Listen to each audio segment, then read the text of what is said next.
Who would have predicted the Colts would have to beat the Jaguars here at home this late in the season to salvage a shot at the division crown?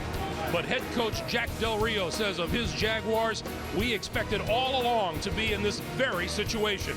Who rises to the occasion here today on CBS in Sony High Definition?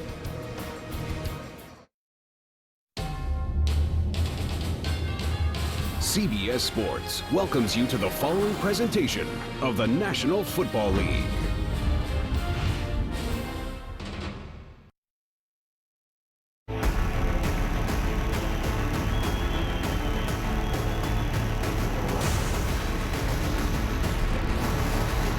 Welcome back to Indianapolis, everyone, and what's on the line today?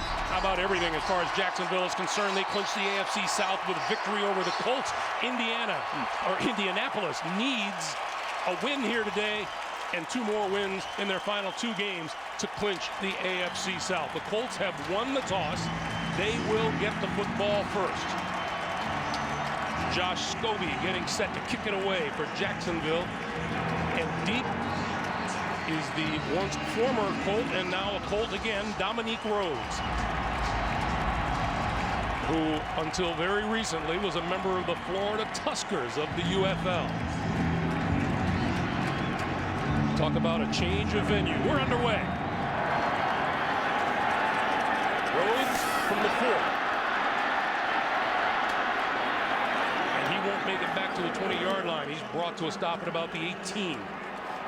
That means the Indianapolis offense, led by Payton Manning, who's taken his lumps lately. Guess what? 26 touchdown passes, more than 4,000 yards throwing, with 3 games still to play in this regular season.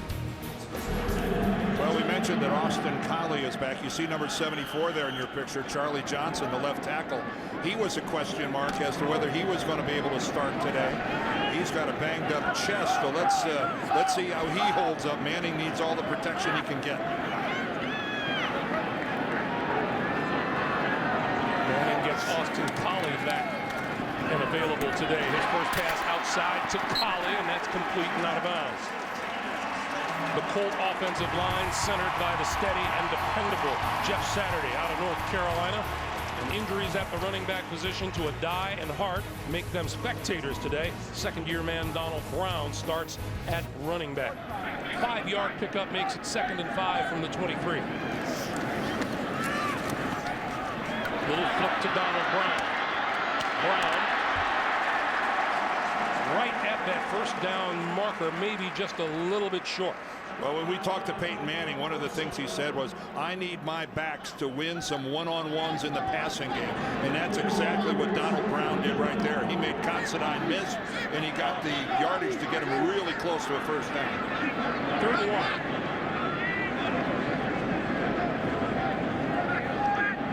Brown is in the backfield. Brown gets the handoff. And appears to be right at that first down marker. Well, this spot is critical here. You can see Del Rio doesn't think he's got it. And again, that's been a real issue for the Colts. And you only need a yard, and a question as to whether you were able to hammer it out. Mike Carey is going to call for the measurement. Mike Carey is our referee today. Well, you know you're in good hands if Mike Carey is doing the game. He's one of the best. Now he says, Yep. Looks good to me. Yep. Well, the nose of the football is across the yard marker, so good enough for Mike Carey, but he's one of the best officials in the game. So new set of downs for Manning and the Colts at their own 28-yard line. Quick pass to the near side, and this is Austin Collie again, and Collie out across the 35. It's a very young front 4 for the Jaguars. Jeremy Mincey has 5 quarterback sacks. Terrence Knighton right behind him with 4. Kirk Morrison steady in the middle linebacker slot. Russell Allen starts for Justin Durant. And strong safety Courtney Green did not make the trip. Sean Considine starts for him. This is Brown. Maybe to the 39.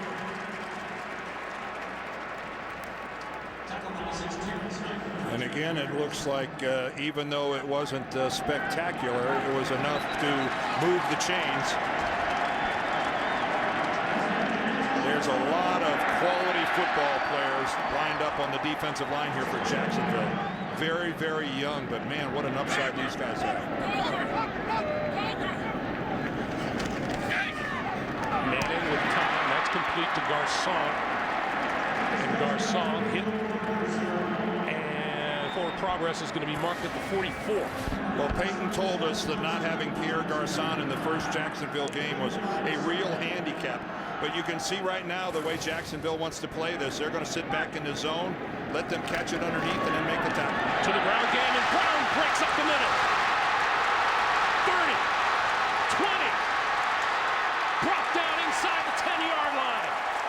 Sean Considine tracked him down from behind, but not before he picked up 49 yards. Well, this crowd in Indianapolis can't believe that they actually just watched a long run by this offense. But look at the hole. What tremendous blocking, and then Considine can't make the tackle. And Sean Considine has struggled making tackles in the last couple of weeks. And look at the stiff arm by Brown, and let's hold hands for a while. And let me tell you, tackling a glove is not tackling the ball carrier. Sean Considine tackled his index finger, not the player. That's Don Carey, the safety on the field. We'll check on him when we come back. Number 22, Don Carey, was the Jaguars shaken up on that play. He's been replaced for the moment by Michael Hamlin. And the Indianapolis Colts, as you see, the opening drive, touchdown 3 of the last 5 games against these Jaguars. First and goal. Well, boy, does the game change for the Colts if they could run the ball even moderately effectively. They're doing a lot more than that so far. That 49-yarder, the longest Colts run of the year and the longest of Brown's career. Manning throwing, corner of the end zone, touchdown. And listen to this crowd cheer Austin Collie.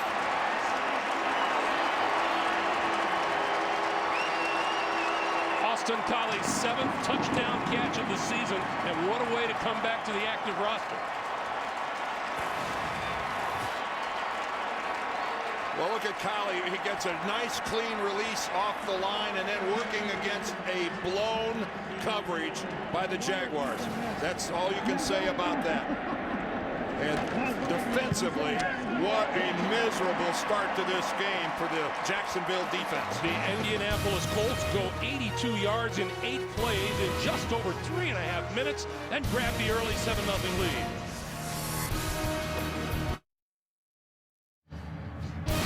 The NFL on CBS is sponsored by Southwest Airlines. Find our fares online only at southwest.com. K Jewelers, the #1 jewelry store in America. Every kiss begins with K.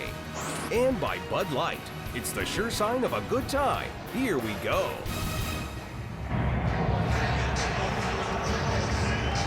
Welcome back to Lucas Oil Stadium. 82-yard drive culminating in the touchdown pass to Austin Collie. And these Colts, once they get into the red zone, Dan, are absolutely lethal. Yes, they are. They are outstanding, second best in the NFL. Deji Karim, a couple of yards deep in his own end zone. Tripped up as he crossed the 15 and forward to about the 20-yard line. Let's go back to the touchdown play. Well, as usual, Austin Collie is going to be in the slot. Here he is right here. But here's the 2 Jacksonville defenders. The corner here, as he comes out here, is going to turn Collie over to the safety. And guess what? Considine, the safety, isn't expecting him. You can see Considine is 4 yards behind him. That is just a blown coverage. I'm not sure if it was Middleton up front or Considine from behind.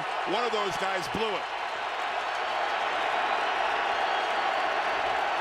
On first down, Maurice Jones-Drew for about 3 or 4. David Garrard, the quarterback, has been terrific for the Jaguars. His 20 touchdown passes has tied Mark Brunell's mark back in '98 and again in 2000 for the most in a season in franchise history, and he's also run for 4 TDs. Well, he's really grown to be very, very effective. You know, David, again, though, his game is so much built around movement, the tender hamstring. It's a real story to follow today. 2nd and 6. MJD again. Stopped at the line of scrimmage. Maybe they'll give him a yard. Brad Meester anchors an offensive line that has to shut the door on the Colt pass rush and open holes for the running game today. And we'll see how Maurice Jones-Drew is affected by that sore knee. Number 2 in the league in rushing. He's rushed for more than 100 yards in 6 straight games. And we talked at the beginning of the day, Dan, about how few times the Jaguars go 3 and out. They're looking at a 3rd and 5 here. Right. And their go-to guys become Mercedes Lewis, their tight end, number 89.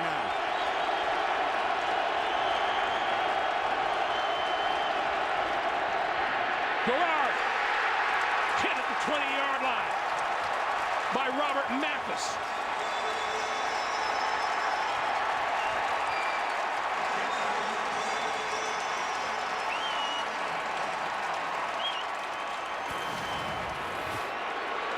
Well, Robert Mathis on the left-hand side, number 98, doesn't go down from the cut. And look at the way he launches himself at David Garrard.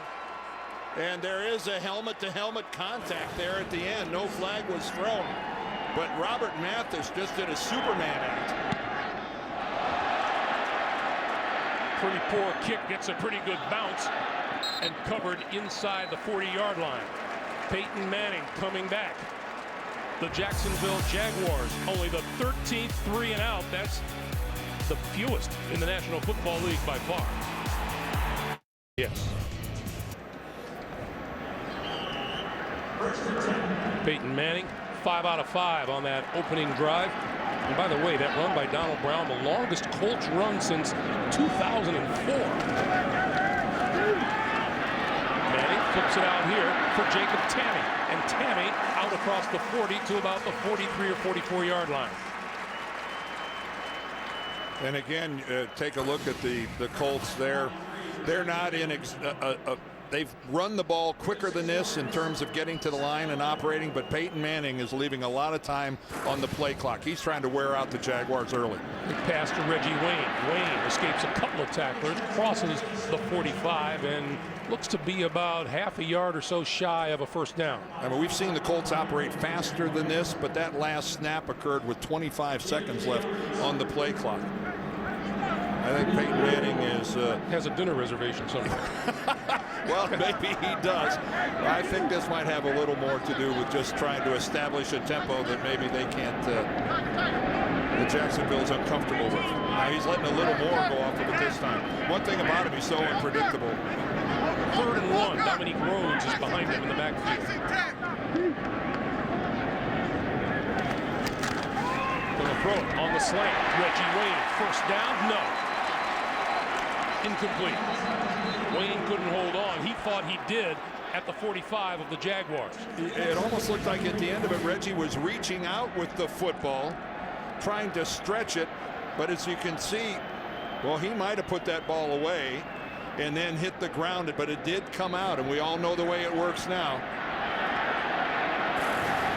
We all know the way it works now. You've got to hit the ground and maintain possession of the football after you hit it. You have to practically take it home with you, don't you? Almost.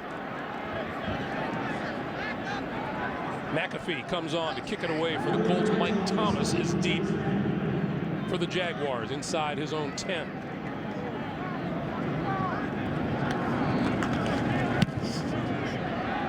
High kick. Thomas will let this one bounce. And the Colts will down it inside the 20-yard line. 7:54 to play. First quarter. Must-win game for Indianapolis. They lead it by a touchdown. The NFL on CBS is sponsored by Radio Shack. The Shack makes you a holiday hero. And by Sprint, the Now Network.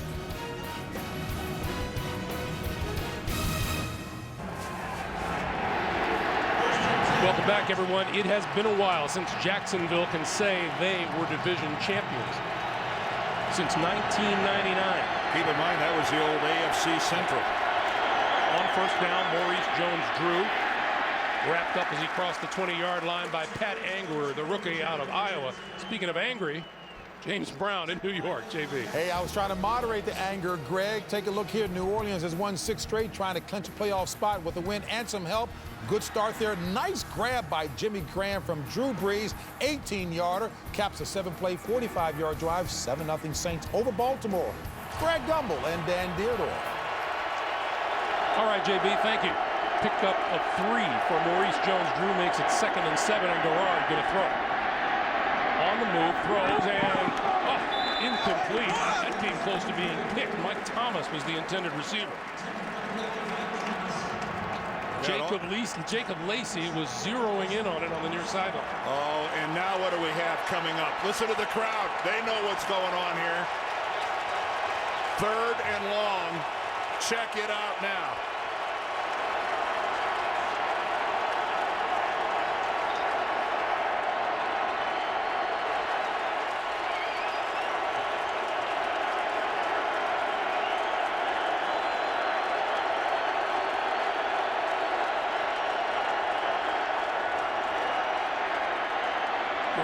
Over the middle and caught across the 35-yard line, and a flag comes flying in.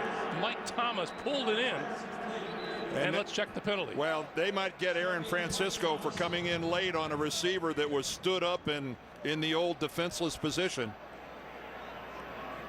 You're not allowed to take a shot at a guy after he's already caught up and standing in a crowd. Here's Mike Carey. Personal foul, unnecessary roughness on the defense, a blow to their head on the defenseless receiver. 15-yard penalty, automatic. First down. Well, there's a crowd of Colts around. Nice catch right there. But now once he stood up and then coming in, they're calling it a blow to the head, but I don't think there's. I'm assuming that it was on Francisco coming in late, even though it wasn't a blow to the head. But you know, the penalty marker almost beat Francisco to the play. Yeah, so I'm not. I wish he would have identified which player it was against. On first down, Jones Drew trying to spin out of trouble and spins to about the 43 of the Colts. That's the problem when it's just against the defense as a whole. You're left to. And Francisco, I thought, was late coming in, but then I agree with you. It almost looked like the flag. That was great anticipation, throwing a flag if it was on Francisco. Coming up on 6.5 minutes to play here in the first quarter. The officials say it was on Francisco. Well, then that's just a late hit. It wasn't to the head, but it was late. Jones Drew to the 41. Dan Muir making the stop for the Colts. Well, one thing early in this game is that the Jaguars are having a tough time getting Maurice Jones-Drew loose. He's carried the ball 5 times, but not even for 3 yards of carry. And now Garrard and the Jaguars looking at a 3rd and 4. And once again, Rashad Jennings into the backfield on 3rd down. Garrard moves so well. I'd move him out of the pocket.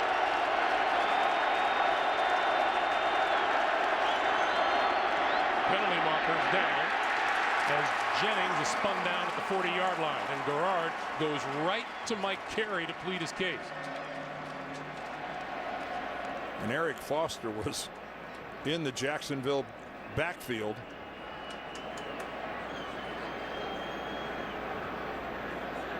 The Colts are certainly acting like this is on Jacksonville.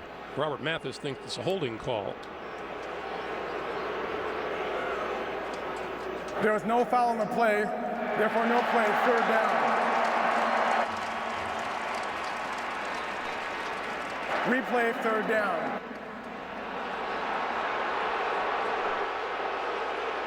Well, I have to say that's a little surprising that's going to cause a replay of 3rd down. I thought the penalty marker flew after the ball was snapped.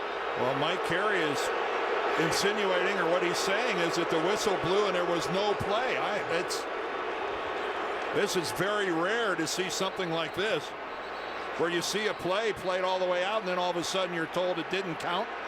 Jim Caldwell is arguing the fact that this should be 4th down. Yeah,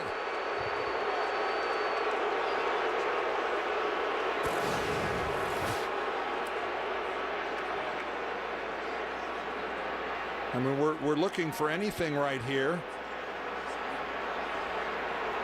I mean, the only way a play doesn't happen is if like there's a false start or something like that. No foul in the play, therefore we're playing third down. Well, Mike Carey again just said no foul on the play. We're replaying third down, but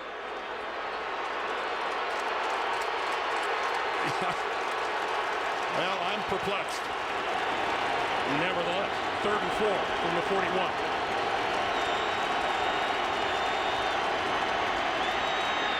Garrard going deep, has a man open. It is incomplete at the 10-yard line, intended for Mike Sims Walker. And Justin Tryon, who is in at the starting cornerback position for injured Kelvin Hayden, was there, and Sims Walker is down. Well, Sims Walker is open by a couple of yards, and by the time the ball gets there, Tryon, who had no idea where the ball was, he's playing the receiver, is able to get right up into the grill of Mike Sims Walker, who's still down on the play. Watch his right foot right there. Yes, he landed very awkwardly on his right leg. 5:01 to play in the first.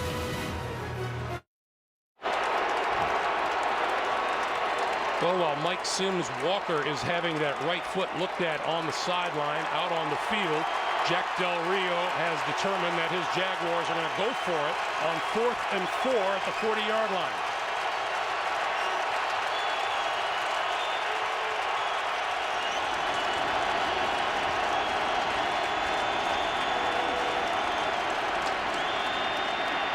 Garrard over the middle, and he's got his man inside the 30-yard line, complete to Jason Hill.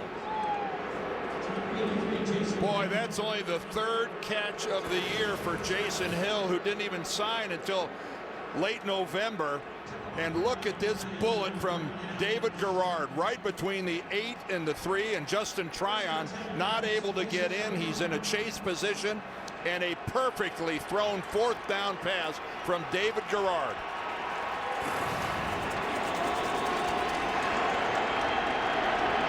David Garrard couldn't speak highly enough of young Jason Hill in our meeting with him last night. Garrard throwing to the outside, and that's complete to Mercedes Lewis, and Lewis fighting his way just inside the 20-yard line. Gary Brackett and Justin Tryon dragging him down. Well, we saw that right there, that look of Brackett walking next to Mercedes Lewis. Gary Brackett listed at 5'11". No way. Gary's shorter than that. And Mercedes Lewis is 6'6" and looks taller than that. This guy, Mercedes Lewis, is going to be a premier tight end in this league for the next 5-6 years. He has really come on. On 2nd and 4, it's Maurice Jones-Drew wrapped up for maybe a yard to about the 18. Fili Moala, the defensive tackle out of USC, making that play.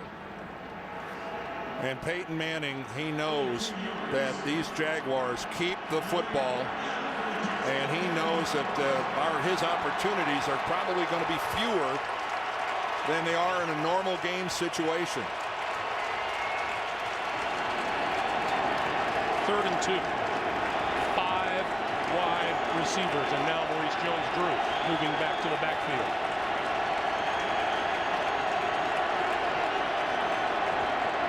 Jones-Drew, first down inside the 15 to about the 13. Well, there has been a really nice mix and match setup going here by Dirk Cutter, the offensive coordinator, and that time a nice little off the left guard, the passing formation, and they run the ball out of that. Again, though, I haven't seen an explosiveness yet out of Maurice Jones-Drew. He's got the bad knee. You wonder, you'd like to see him break a tackle and know he's all the way back. This time he tries the right side, inside the 10, inside the 5, and dragging Colts to the 1. Well, I said I'd like to see it, and I just saw it. Ask it, ye shall receive. Yep, there we go. That's the Maurice Jones-Drew that we were expecting. That's what the healthy Jones-Drew looks like. Jordan Black out front getting a good block. Lewis gets a good block. And right there, the finish. That's what Maurice Jones-Drew, so powerful from the waist down, the way he finishes. And that was a good job by Antoine Bethea of getting underneath his pads, but he still got dragged for a couple. On 1st and goal, Maurice Jones-Drew didn't get there.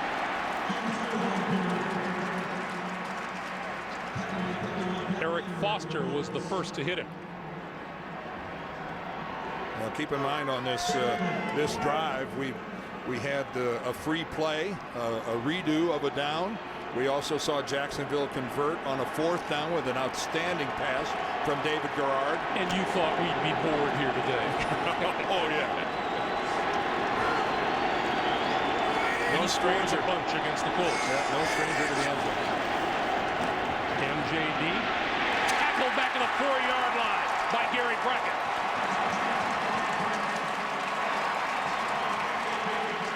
Well, there's actually a negative run. And of all the defenses in the league where maybe it doesn't pay to try to bounce it to the outside, it's one that's as fast as his Colts defense. And what an outstanding job of selecting his alley and then committing once he's going to go for it. Gary Brackett drives upfield, and that was just outstanding work by the middle linebacker. And you could see Brad Meester just couldn't get to him in time to prevent the tackle. 3rd and goal. Remember, Garrard can run. There's a false start. Looked like Eugene Monroe, the left tackle, twitched. False start. Offense number 75. 5-yard penalty for the And credit that to the crowd noise.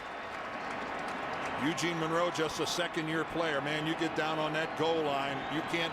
The noise almost becomes like a physical thing. And once the crowd knows they got a guy to false start, they'll really let it go now.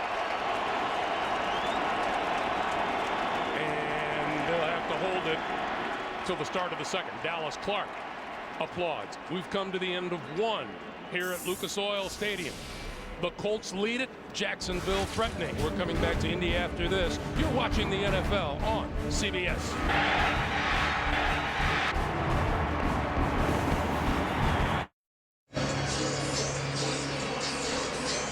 We've changed ends of the field and we're ready to begin the 2nd quarter here in Indianapolis with Jacksonville looking at a 3rd and goal from the Colts 9-yard line. They were as far as the 1. Penalty, negative run is backed up to the 9.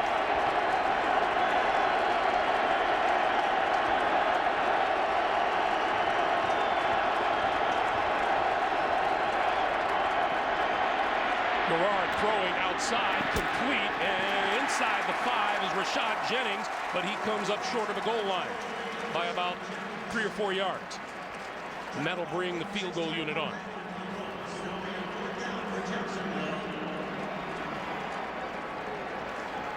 Pretty good defensive stand by the Colts. Yes, it was. And that time, good pressure. They brought an extra rusher. It was a 5-man rush.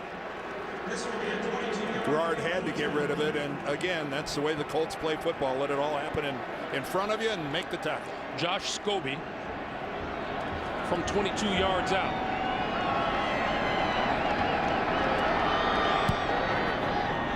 And it's good. 14-13 to play here in the 2nd quarter. 7-3 Colts.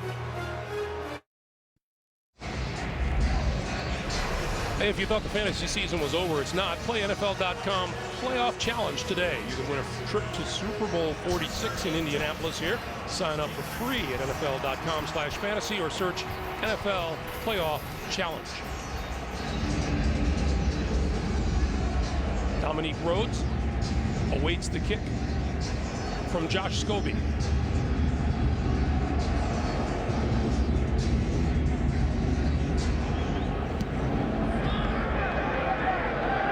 Will get a chance to run this one from 2 yards deep in his own end zone. 15. And just across the 20, and the late penalty marker flies.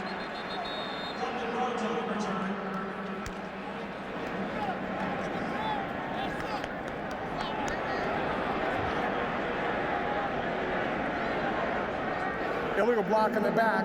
Receiving team number 10. 10-yard penalty, half the distance to the goal. First down. So that'll back the Colts up. And let's go back to this play that you and I were wondering about there. Yeah, we told you we were perplexed. Look at number 75 there on the upper left of your screen there. That's Eugene Monroe.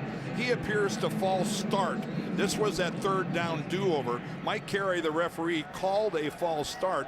After consultation with some of his officiating crew, they talked him out of it. So because he had thrown a flag for a false start, that eliminates the play ever occurring. That's why we ended up with a do-over. You don't see that every day.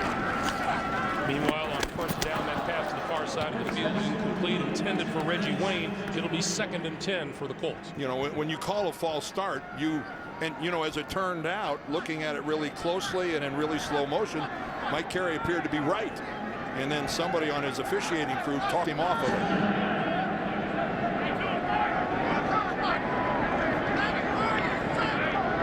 2nd and 10 from the 7. Manning with time, near side of the field, complete to Garcon. Garcon brought up short at about the 21-yard line, but enough for a first down. And with that, we whisk you away to James Brown in New York, JB. Thank you for the whisk there, Greg. Take a look here at this whisk play. Joe Flacco capping a 9-play, 76-yard drive there to Ed Dixon. He takes it 34 yards to pay dirt, all tied at 7. Greg Gumbel, Dan Deardorff. All right, JB, thank you. Meanwhile, back to the action here. Now to the 25-yard line as Donald Brown. Darrell Smith makes the stop. Well, you know, Greg, at some point in time here, Peyton Manning is going to go up top. Almost everything he has thrown has been underneath. He's got 8 completions for 52 yards. That's a little over 6 yards of completion. He's going to catch them napping and stretch the field. On the inside for the catch is Reggie Wayne. Wayne has a first down to the 39. And this, you almost get the feeling that the setup is in play here right now. All this stuff underneath. Now he's taking the wide open spaces that Jacksonville is giving him underneath, but you know he's dying to get behind one of those safeties.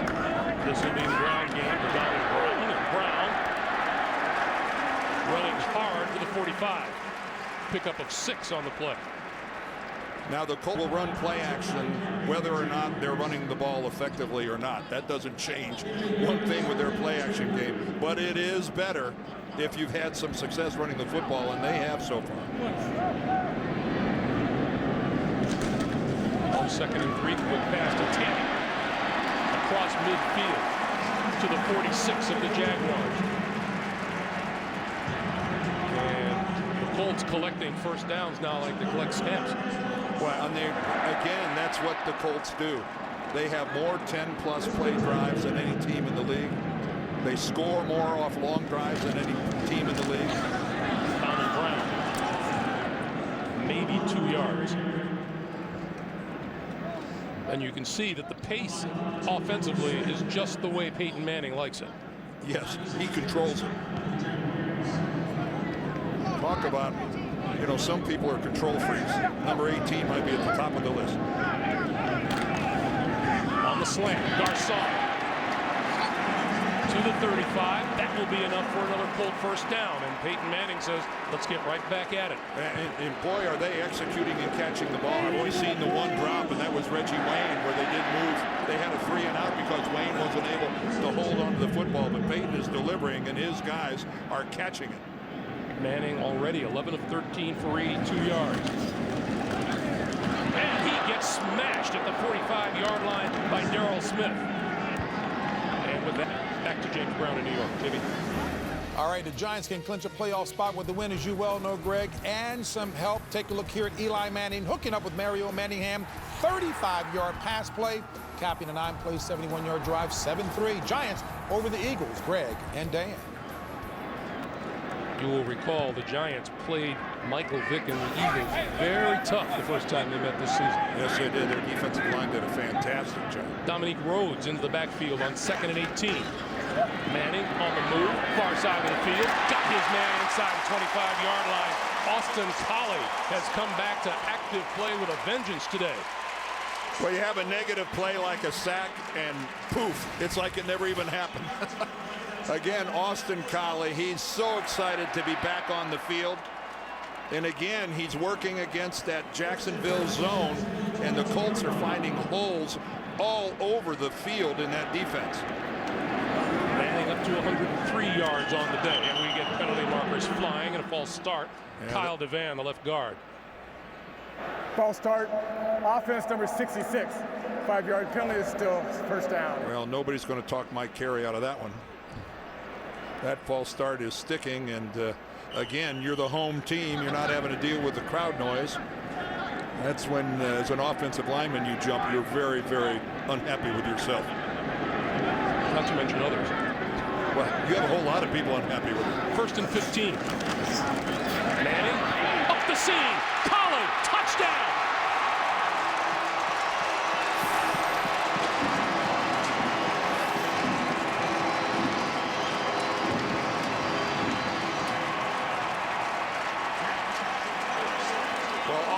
Collie suffered that concussion November the 7th against Philadelphia. And if you're a Colts fan and a Collie fan in particular, you, with everything he's had to deal with to fight back, to come back from that concussion, you've got to really be happy for him. I know no one in Jacksonville is happy for him, but this is quite a little comeback we're watching today by Austin Collie early in this game. 5 catches for 68 yards. That's his 2nd touchdown catch of the day. And the extra point is good.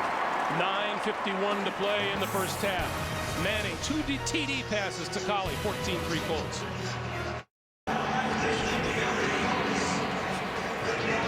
One of those patented Peyton Manning engineered drives. 11 plays, 92 yards.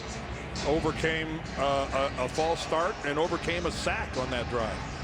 Yeah, they looked like they really bothered him, didn't they? Deji Karim. They're trying to get the Jaguars some decent field position with this. Out to the 20. And down at the 25-yard line. Maurice Jones-Drew will be looking to kickstart the Jacksonville offense after this. Hey, got a sports fan on your gift list? CBSSports.com shop has officially licensed NFL gear and get 3-day shipping on every order. Go to shop.cbssports.com. Play fake to Jones-Drew. Garrard off the hands of Lewis. It'll be 2nd and 10. Well, you had Mercedes Lewis out there in space and a chance to maybe break a tackle and make something happen, but David Garrard, that throw just got away from him a little bit. How about the weight loss Mercedes Lewis has gone through since week 3 of the season? Yeah, he just went on a diet. He said he was drinking most of his calories, and he's gone from 275 down to 254 pounds. That is a mean, lean 254. Oh, what a good-looking football player he is. On 2nd and 10, Jones-Drew, right side, cuts it back, and down to about the 28 or 29-yard line. Aaron Francisco with help from Cavell Connor.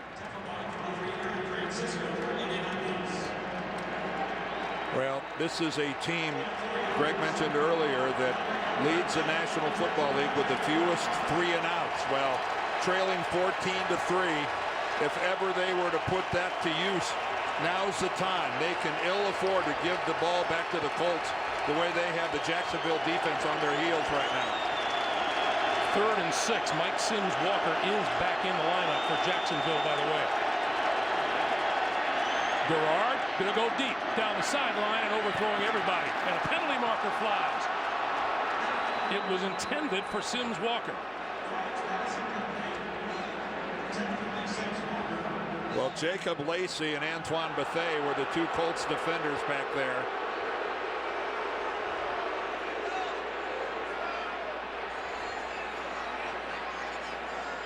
Pass interference, defense number 27, grabbing the receiver's arm when the ball's in the air from the spot of the foul. The call is against Jacob Lacey. And there he is right now running with Sims Walker. Oh, right there, that's what they got him. He reached out with his right hand and hooks the left arm. Right there. Right there. He grabs the forearm. He didn't hold it for very long, but that's what the officials saw. 58 yards in penalties against the Colts so far today. First down at the Indianapolis 43. Jones-Drew. Back to the 46. And we go back to New York.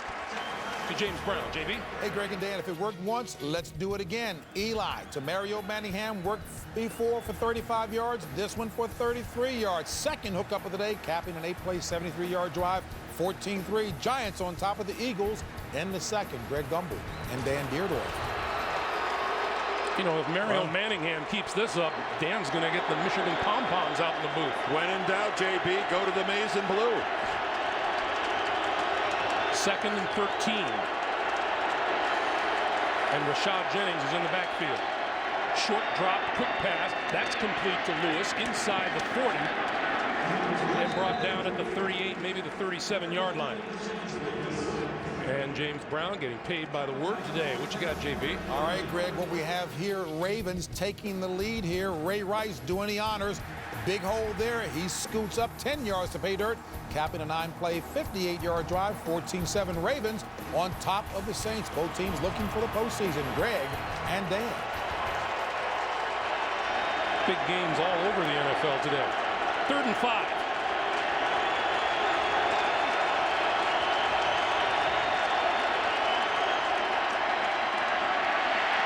Garrard throwing down the sideline. That is incomplete.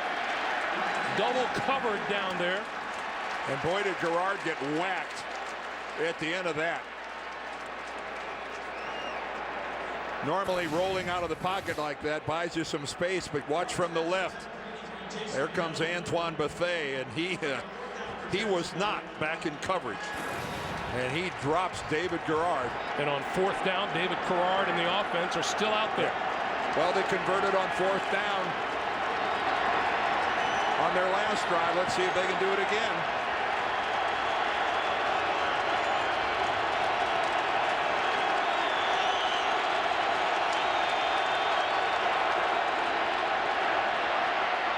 Garrard throwing wide open, caught. Penalty markers are down. This is Mercedes Lewis, and he's inside the 10. Well, the question is, how did he get that wide open? And he was wide open.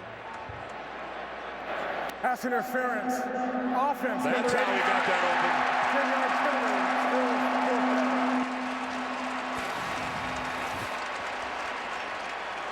open. All right, let's take a look at Mercedes Lewis. And he does use the right hand to push off on Brown. You know, I've seen, you know, tight ends get mugged an awful lot. And, you know, they've got to use their hands a lot of times to get open. I've seen a whole lot worse than that didn't get called. Nevertheless, a line of scrimmage is now the 48-yard line, and the punting unit is on. Yeah, a monster penalty against Jacksonville. Blair White is deep for the Colts. Adam Podlesh will punt it away.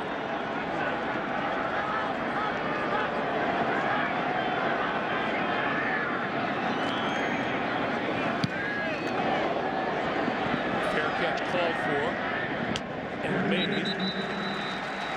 At about the 19-yard line, 6:41 to play in the first half. Indianapolis 14 and Jacksonville 3. Back at Lucas Oil Stadium, the line of scrimmage is the 14-yard line, and field position hasn't really bothered Peyton Manning today. 3 out of their 4 drives have begun inside their own 20. Javaris James now in the backfield. His first action of the day, Manning going to throw over the middle. That's complete across the 20. Austin Collie does it again. Austin Collie having himself a nice little first half. Oh, you think? A nice little comeback for Collie, who hasn't played the last 3 games. And again, Peyton has gone to him early and often, a blown coverage, gives him his first touchdown, and then right up the seam, gives him his second. Manning over the middle. Reggie Wayne went down at the 25-yard line. Peyton imploring for a holding call, but I'm not. As are the fans. I don't know if Reggie didn't lose his mount, ran into him. No question that when Peyton goes to him, he's on the ground. Oh, he does get tripped up from behind. Cox is running with him, and they tangle feet. You know, Peyton had all day as he drifted out of the pocket. The officials ruling that that was just inadvertent contact with their feet. End result is 3rd and 2. Manning will throw for it near side of the field. That's complete for a first down to about the 28-yard line, and Collie again. It's like Peyton Manning goes, well, you've had 3 weeks off. You're fresh. Time to earn a paycheck. That's exactly right. There's no slacking on my offense. You're gonna show up, you're gonna play, and you're gonna be used. This is James. And he's brought down by Jeremy Mincy. It's almost like the Colts realized that the Jaguars were going to do whatever they could do to take Reggie Wayne away from Peyton Manning after he torched them for 15 receptions and almost 200 yards in the first game. And Peyton has said, fine. Yeah, that's fine. Pierre Garçon didn't play in that first game. Colley's back this week. Peyton's got some guns, some bullets in the old gun. That's Tammy over the middle to the 32-yard line. And we mentioned earlier that outstanding young front four of the Jaguars defense, but you just don't have time to get to Peyton Manning, who gets rid of the ball faster than anyone in the league. Well, it is a frustrating experience. They do have 1 sack on Manning so far, but he's so good at delivering the ball so quickly that you expend all that effort, all that energy, and you just get close. By and large, that's the best you can say. I got close. They've been out there a good part of this first half. Some lengthy drives by the Colts. 3rd and 6 here. Quick pass outside. Collins looking for running room and is going to be about 1.5 yards shy of a first down. Well, that was really asking a lot of Austin Collie to break that many tackles to pick up the first down.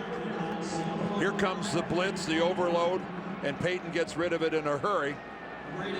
But that's just a 1.5 yard pattern by Austin Collie, an outstanding pursuit by Jacksonville's defense. Boy, did they need that to force a Colts punt.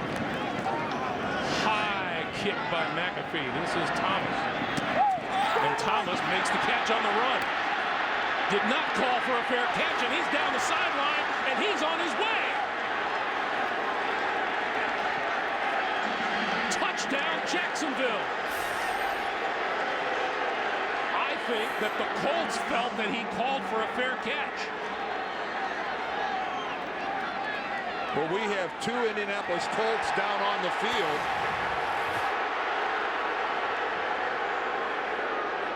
Well, that signal, the hand is supposed to be above the head and waving to signal the fair catch.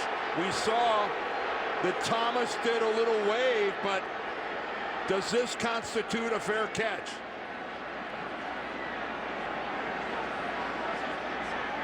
By the definition of the rule, no, it does not. But you could certainly see why some of the Colts thought that might have been a fair catch signal. They let up just a bit. That's all Mike Thomas needed. Injuries on the field. Hard punt return by Mike Thomas. 2 injured Colts were able to walk off the field. Mike Newton, number 38, Al Afalava, number 23. This crowd still really unhappy. They think that Mike Thomas gave a fair catch signal. Scobie's extra point is good. And 3:51 to play in the first half. Jacksonville jumps right back into the thick of things. This fair catch or no fair catch? The official said no. Ends up in the other end zone.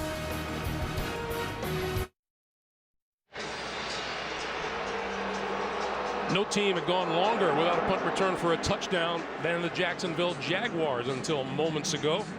And you know, Greg, this crowd is really unhappy. The more they look at it, the unhappier they get. But in reality, that was not a fair catch signal. The more we look at it, the more we're convinced that the Colts kind of duped themselves into thinking it was a fair catch. If they did, that was their mistake. And I'll guarantee every special teams coach league this week is going to pay a little more attention to just that scenario. But that was a way. You've got to put the arm straight up over your head, wave it vigorously, identify that you're making the fair catch, and that was far from that type of signal. Dominique Rhodes.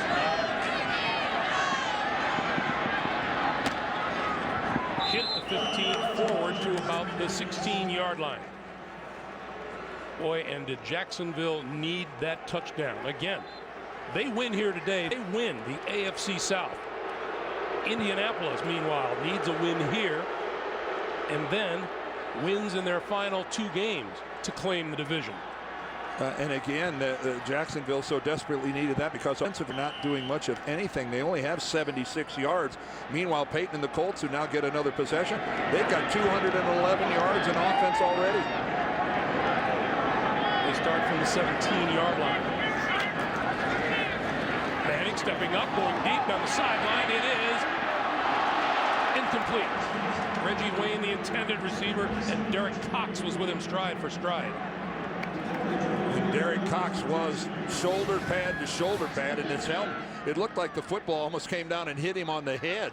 Again, Cox is playing Reggie Wayne. He does turn back. He sees the football. No, it actually hit him on the hands. He gets his hands up there, deflects it back onto his own helmet. But again, perfect coverage. This is Donald Brown. Brown out across the 30-yard line. That's a first down for the Colts.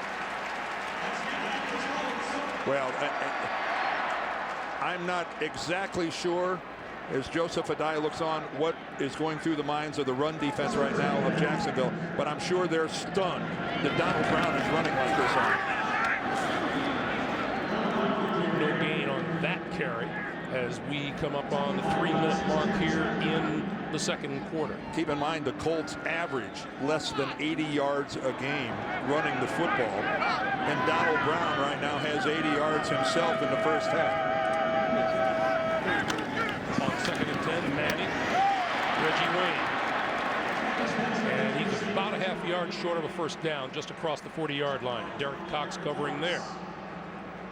These Jacksonville Jaguars come in winners of 2 in a row, 5 of their last 6 games, and 7 of their last 10. And Payton, again, just a clinic on completing passes. 18 of 22. And a career high for completions in a season. Well, he's going to set the record for most attempts in a season. He has had to throw the ball all over the place. Pass out here, complete. Gian Robinson for the first down, and that'll take us to the 2-minute warning. I'll tell you, when Payton throws it to somebody, they catch it. 2 minutes to play here in the first half. 14-10, Colts.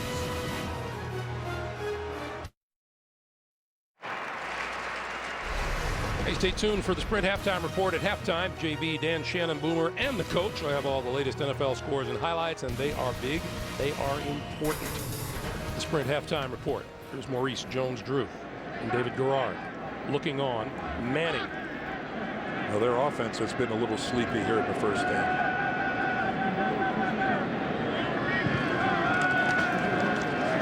Going to go deep for Garcon. Incomplete at the 10-yard line, covered by Rashean Mathis.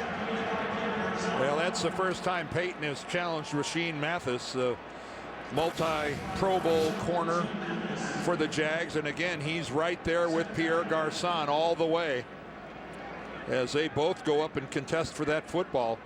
Garcon had to wait for it just a little bit.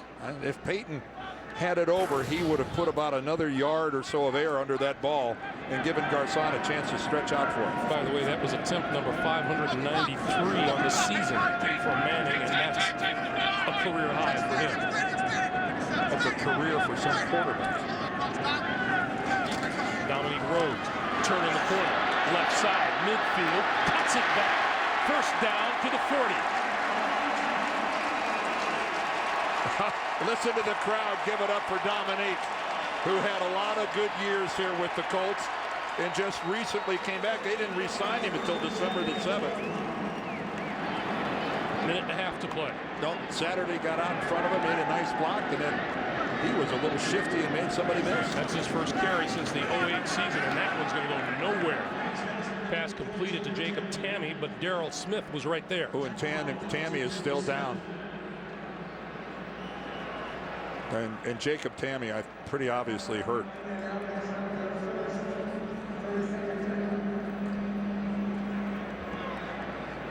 And the Colts will be charged with a timeout here. That leaves them with 2 remaining here in the first half. You know, that's that little bubble screen where you just, you know, instantly throw the ball to your tight end and hope the blockers get out in front of him. But man, there's a lot of traffic in there. Ooh. There it is. Yeah, you can see it. Jerome Mincey's knee flying right underneath. Well, Darrell Smith is making the tackle, but then Mincey comes in from the other direction and forces Tammy's head back. That's certainly why a football player spends a whole lot of time in the weight room. By the way, I'm strengthening those muscles. I'm so proud of us and our toughness when something happens and we go, ooh.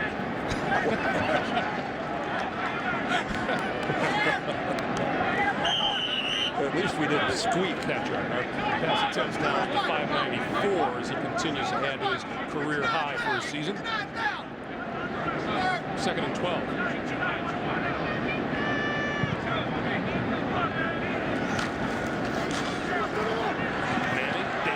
Throws and off the chest of Austin Collie. It'll be 3rd down.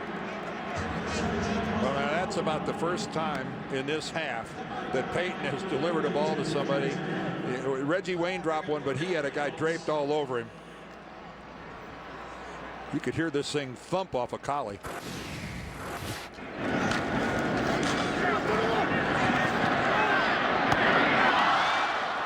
That's what's known as letting the football get into your body instead of catching it with your hands. That just bounced right off the sternum of Austin Collie. 3rd and 12.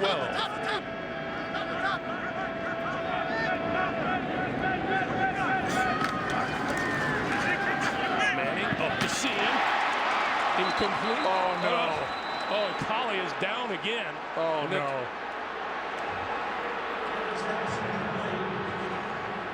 And not moving much.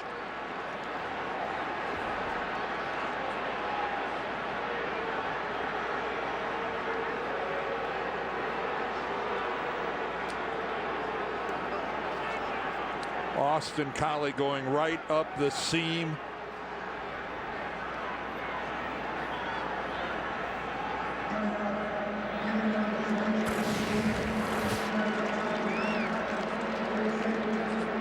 You know there's a safety back there when you go up the seam like this. And instead of a safety, it's actually Darrell Smith, a linebacker who floats out from coverage. Right in that neck area.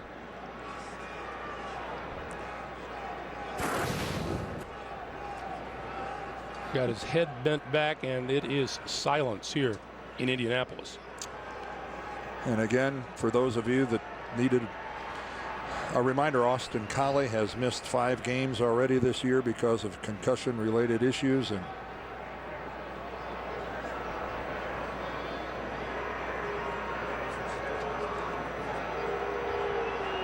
this is just really unfortunate.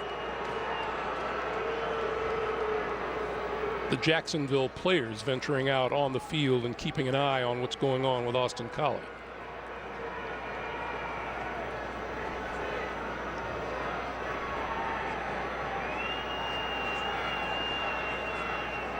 This comes with 61 seconds remaining to be played here in the first half.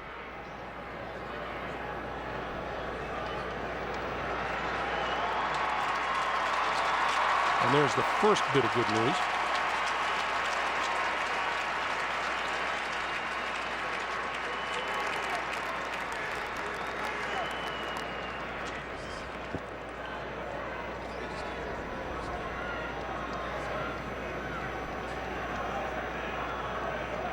Take another look at it. Austin Collie already has a couple touchdowns on the day. Again, he's going right up the seam. He's concentrating on the football, and he doesn't see Darrell Smith coming the other direction. It's not a helmet-to-helmet hit. It's just an unfortunate part of the game. And Collie returning to action today has been huge here in the first half, with 8 catches for 87 yards and 2 touchdowns.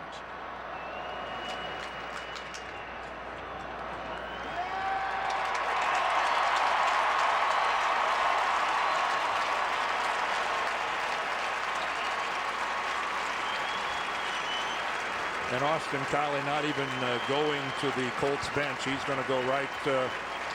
He's going to go right up the tunnel.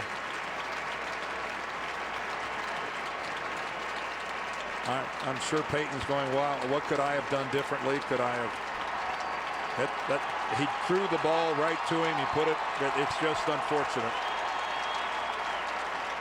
So they will look at Collie in the locker room. We will pass the word on to you as soon as we get it. Meanwhile, McAfee set to kick it away to Mike Thomas. Did he call for a fair catch or did he not? That's a fair catch. At the 12-yard line. So Jacksonville gets the ball back with 53 seconds remaining, all 3 of their timeouts, and they trail by a score of 14-10. Payton Manning has been pretty good, and David Garrard hasn't put the ball up. I mean, they're a pretty balanced offense, but he hasn't put the ball up nearly as much as we thought he might have so far. Well, Brown there with 80 yards rushing, that's a real surprise. I guarantee you that's a surprise to Jacksonville. And again, the big first half by Austin Collie, and we will try to pass it on as quickly as we know anything about the update on his health. Garrard from his own 12. Going to hand it off to Jen. To the 14. 45 seconds to play. And I think we get a good look right here that Jack Del Rio is going to be comfortable going into the half down by 4. This is not a quick strike offense that he has. You are what you are. And Maurice Jones-Drew on the sideline. High snap grabbed by Garrard. The run out to close to the 20-yard line, and that will do it for the first half.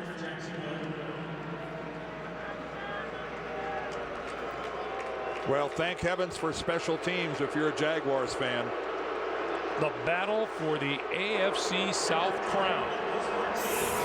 We're at the end of a first half. Jacksonville wants a win here. They trail by 4 at halftime. Back with the Spread halftime report.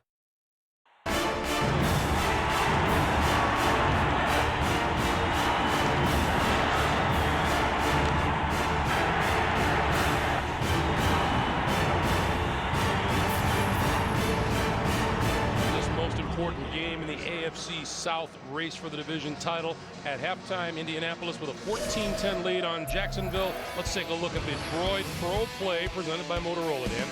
Well, Austin Collie and Peyton Manning showing great teamwork here.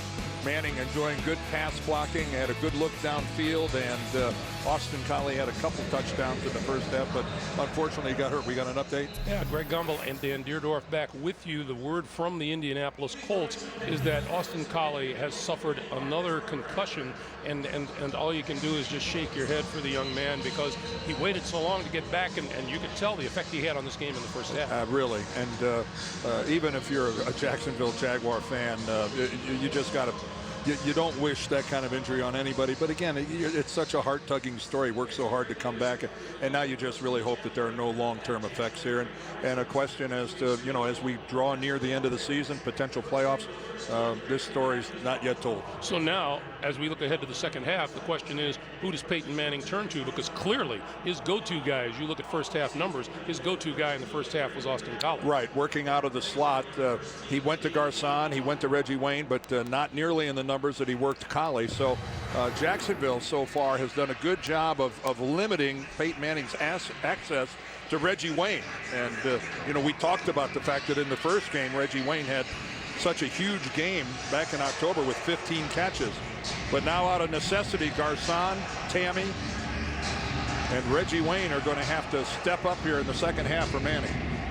Deji Karim in the end zone awaiting the kick as Jacksonville will get their hands on the ball first here in the second half. Karim 3 yards deep.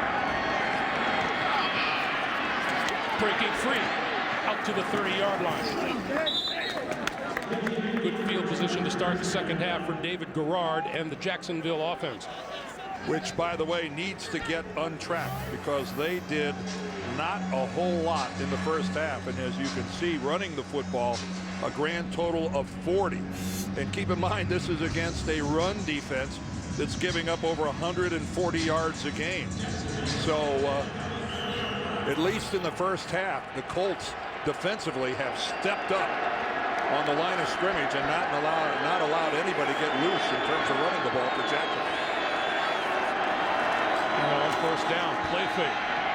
Gerard rolling, throws, and almost picked off. It is picked off, incomplete at the 40-yard line. Cavell Connor, number 53, came so close. Well, he certainly did, but what a play. I believe it's Antoine Bethea that closes on this football. Look at Bethea there. It's 41, how he gets in front.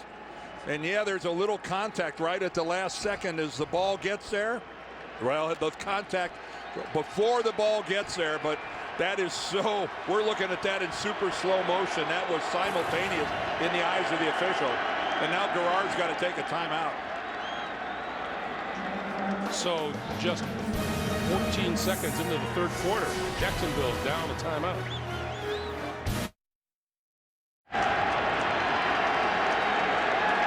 Jacksonville looking for a win to clinch the AFC South today. Indy looking to stay alive for the division title, and Maurice Jones-Drew breaking across the 35 to the 37-yard line where Gary Brackett caught up with him. You saw that look on Jack Del Rio's face. I'm sure that he's not very happy at all that they had to burn a timeout 14 seconds into the second half. Normally the way these games go, so tight down to the end. We'll see if that's a timeout they wish they had at the end of this thing. 3rd and 3.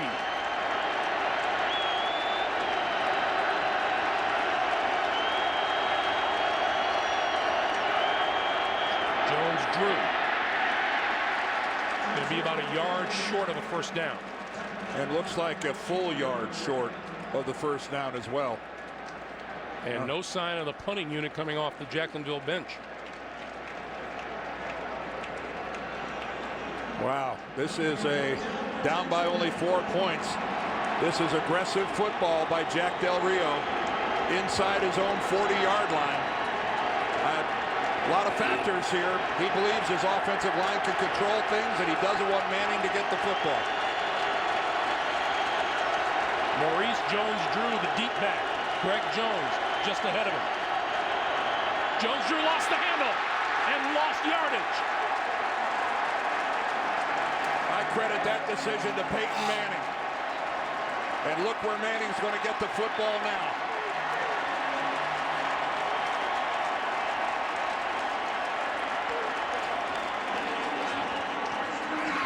Looks like that pitch from Gerard just bounces off the chest of Jones-Drew.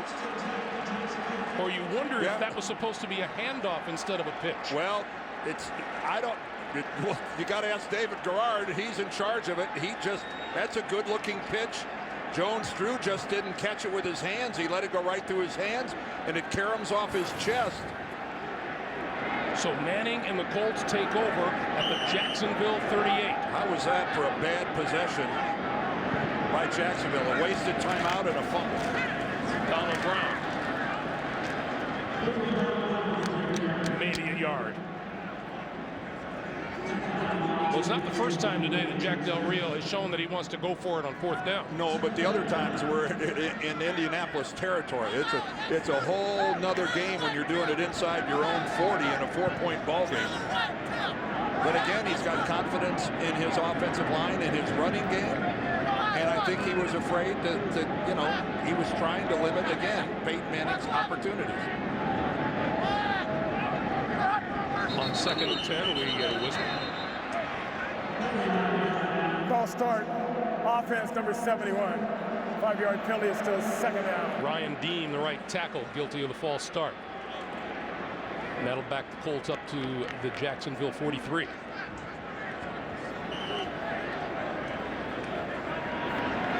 Well, Manning has seen sacks and false starts. Ryan Dean has more than his share. Well, you don't want to lead the league in that category. But it seems like every time they've had something like this, they've come right back and picked up a first down. Brown, left side, 30, 20, 10, touchdown.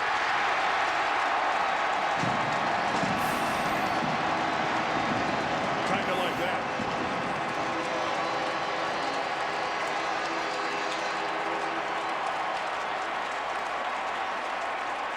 Indianapolis has been uncanny following up a penalty, a sack with a big play. And again, now Donald Brown, way over 100 yards. 43 on this one. This for a team that can't run the football. 32nd in the NFL running the football. That's because there are only 32 teams. Not today. Donald Brown, second year back out of UConn. His second rushing touchdown of the season. This is a big one.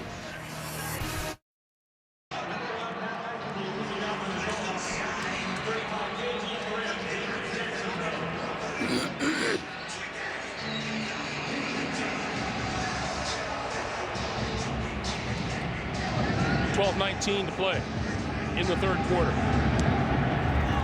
And the Colt running game has made an impact. Deji Karim out of his own end zone.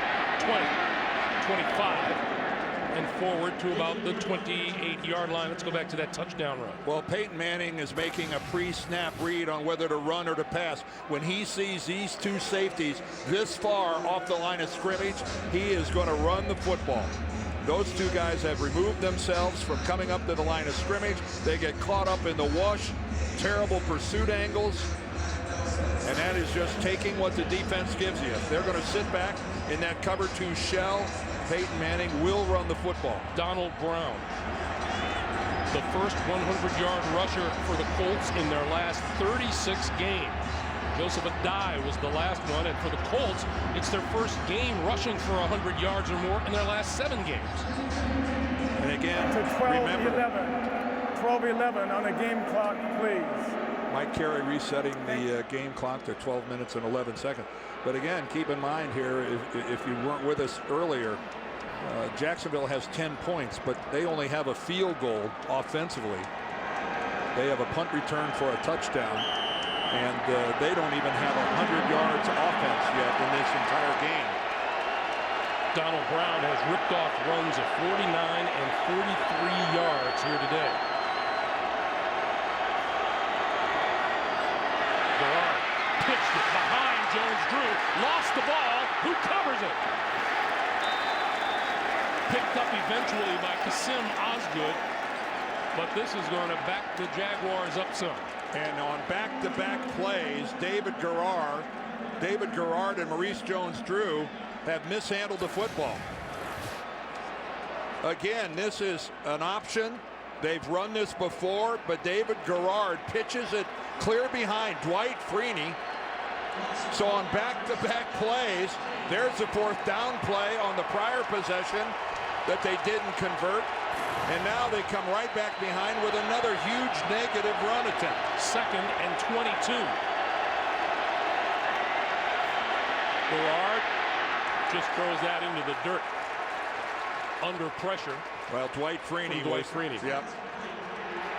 And here comes the late flag. I'm not sure David Garrard was out of the pocket, and you have to get the ball back to the line of scrimmage.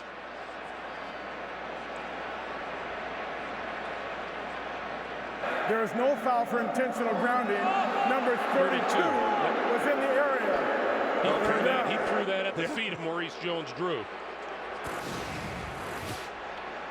All right, well, there's Jones-Drew on the right. Well, I'm not sure it was at the feet, but I guess it was close enough. All right, the same zip code. 3rd and 22. Uh-oh. Look out, 93-98.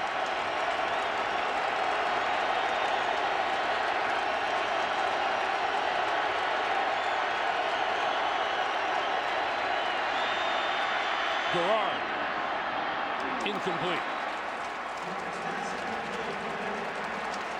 Betwixt and between a couple of Jacksonville receivers up the middle of the field. And his receiver, Jason Hill, ends up on the ground. This is Mike Sims Walker. There's Walker. He's trying to make a double move. He loses his footing once. And that's just, again, a horrible series for Jacksonville. Second 3 and out of the day for Jacksonville. 4th and 22. Blair White deep for the kick. That's a terrific kick. White all the way back to his 23-yard line.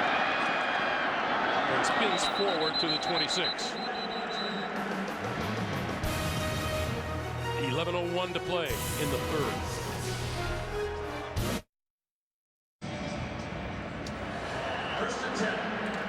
Not all peaches and cream so far for Maurice Jones-Drew, David Garrard, and the Jacksonville Jaguars as Peyton Manning and the Colts take over at their own 26-yard line.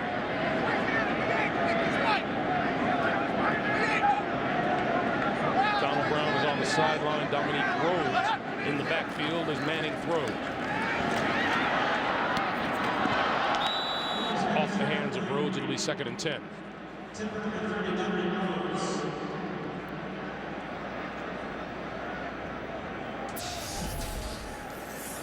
A rare instance where Peyton puts the ball in somebody's hands and it doesn't end up being caught. And Donald Brown, there's a guy that's taken Jacksonville completely by surprise. 123 yards on the day. This from a football team that supposedly can't run.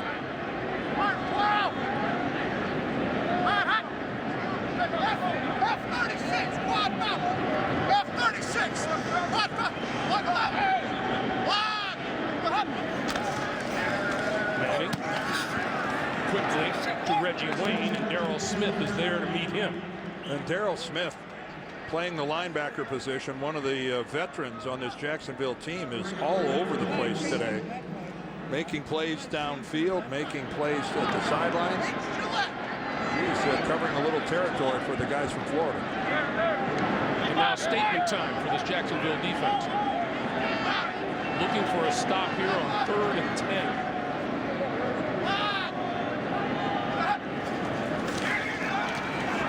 Manning going to throw. Incomplete. Intended for Blair White. Just out of reach. And McAfee will come on to kick it away. Well, you could just see that Blair White broke his pattern a little more towards the sideline. Peyton Manning thought he was going to head a little more downfield. And Blair White is the guy that's having to play because Austin Collie has been concussed and probably will not return. Although they said doubtful, but I don't know how he could have a concussion and even dream about coming back and playing. Penalty markers.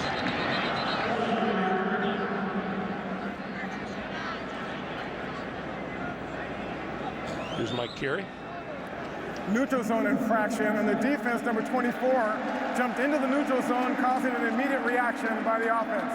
5-yard penalty, still 4th down. So the punting unit will stay on the field. Mike Thomas will again position himself back close to the 20-yard line in the second quarter. The Colts thought he had called for a fair catch. He did not. Returned to punt 78 yards for a touchdown.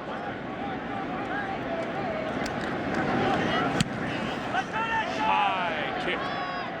Fair catch called for. And Thomas was run into at the 25-yard line. Well, it looked and like blocked into him maybe. Well, I was going to say Derek Cox, number 21. That almost looked like he was blocked into him. Now, this is where you need the conference. Here's where you need the conference to sort this out. I thought that the Jacksonville player blocked him into the returner.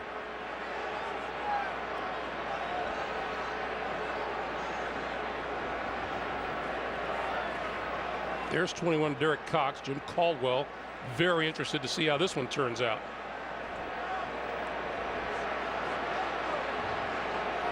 Mike Carey going to weigh all the options. Let's look at it again. All right, see right there, he's hit from behind. You know, from that angle, you're going, well, geez, maybe he could have changed directions. Let's look at it. Okay, watch coming in from the right of your screen. Smith is going to come hauling in there. He had already been hit in the back by Cox. A good 5 or 6 yards away. But it knocked him off balance and off stride. Right there's the hit. You know, it looks to me like Smith is out of control after that hit. Here's Mike Carey. There's no foul for interference for the fair catch. There's a legal block on the back by the receiving team, number 21, which caused that foul. That's the right call. The ball was touched by the receivers, making it legal to be recovered by the kicking team. Therefore, it's a previous spot enforcement, 10-yard penalty, automatic, first down. And the Colts come away with the football.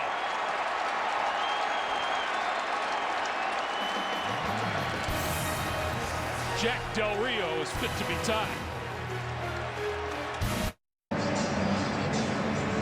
Well, the events of this last play have left the Jaguars extremely unhappy, and now we're going to change the location again, it appears. Here's Mike Carey.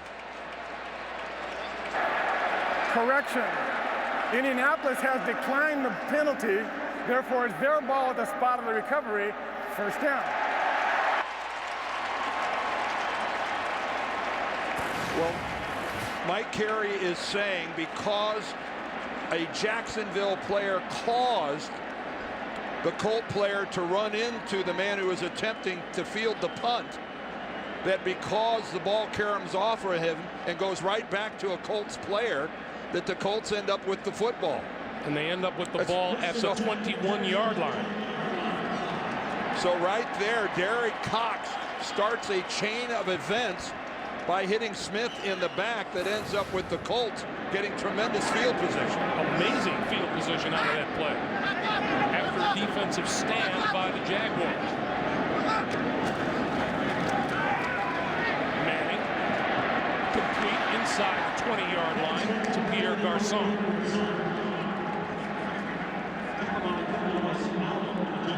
Well, I don't think either Jim Caldwell or Jack Del Rio saw that one coming. But I'll say this, it was a good job by the officials of getting together and ultimately coming up with the correct call.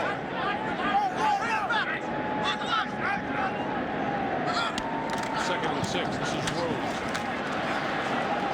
Wrapped up at the 16 by Darrell Smith. Well, extremely critical here for Jacksonville if they can force Indianapolis into a field goal attempt and keep Peyton Manning out of the end zone. At least you're keeping it at a 2-score game to tie it up. Again, Jacksonville not even 100 yards yet. 3rd and 5.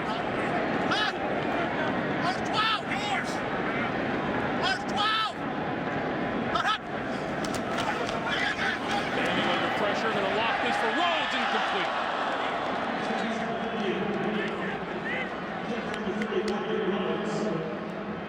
Well, that was exactly what Jacksonville needed to do. Vinatieri comes out. Peyton was under some duress, not able to step into that, not able to throw it as accurately as he would have liked.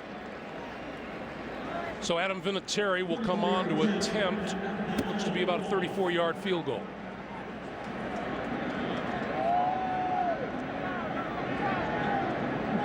Vinatieri 20 of 22 on the year. 21 of 23.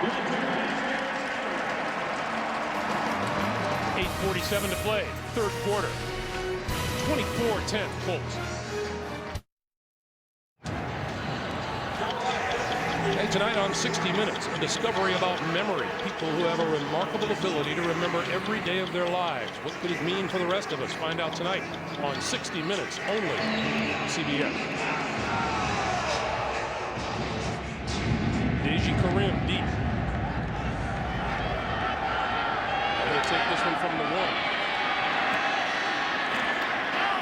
Tripped up at the 20, forward to about the 23-yard line.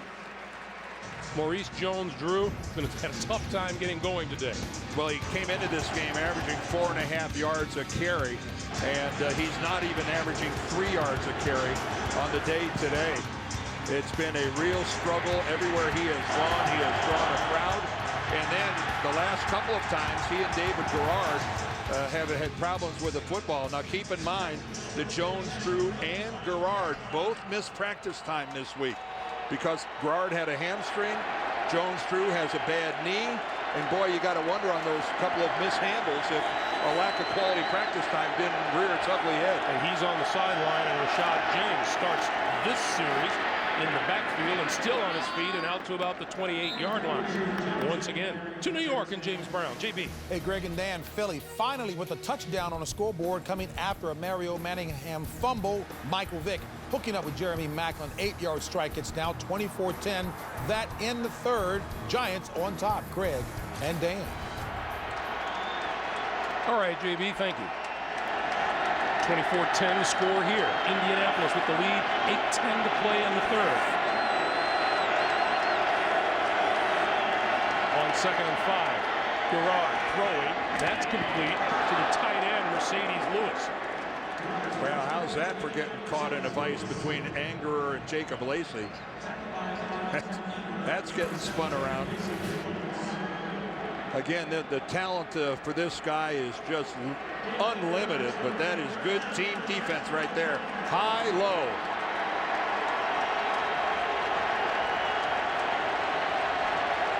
Shades of John Elway at the goal line in the Super Bowl.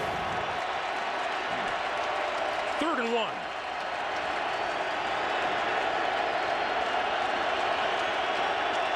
Again, Jennings in the backfield, and Garrard going to keep this one. And he'll have a first down close to the 35. Well, a quarterback sneak with David Garrard running the football is never a bad option.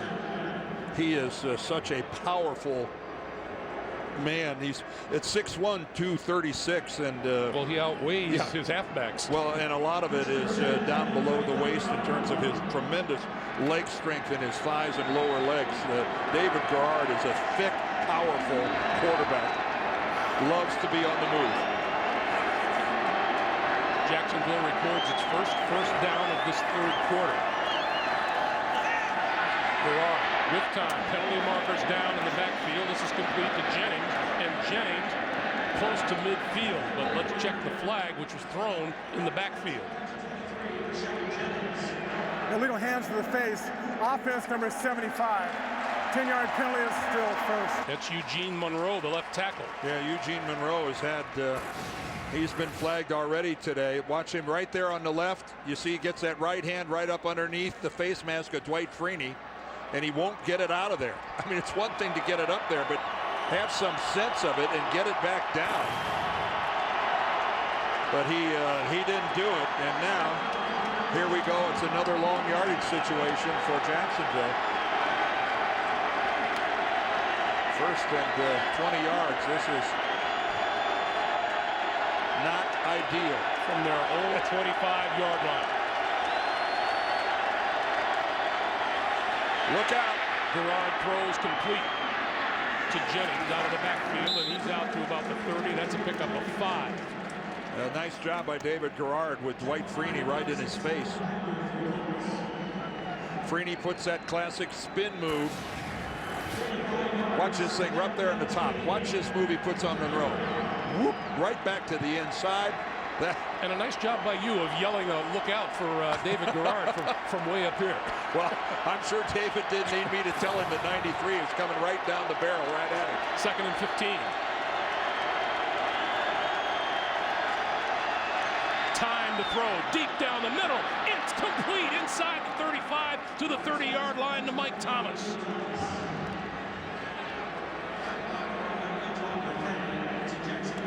Boy, and both safeties were deep for the Colts. Bethea and Francisco are both back there. Bethea, though, in a chase position, and Francisco way off to the right. And boy, you don't expect to find that big of a hole in the middle of this Colts cover 2. And Garrard was right on the money, and Jacksonville now at the Indy 31. That's a 39-yard pickup.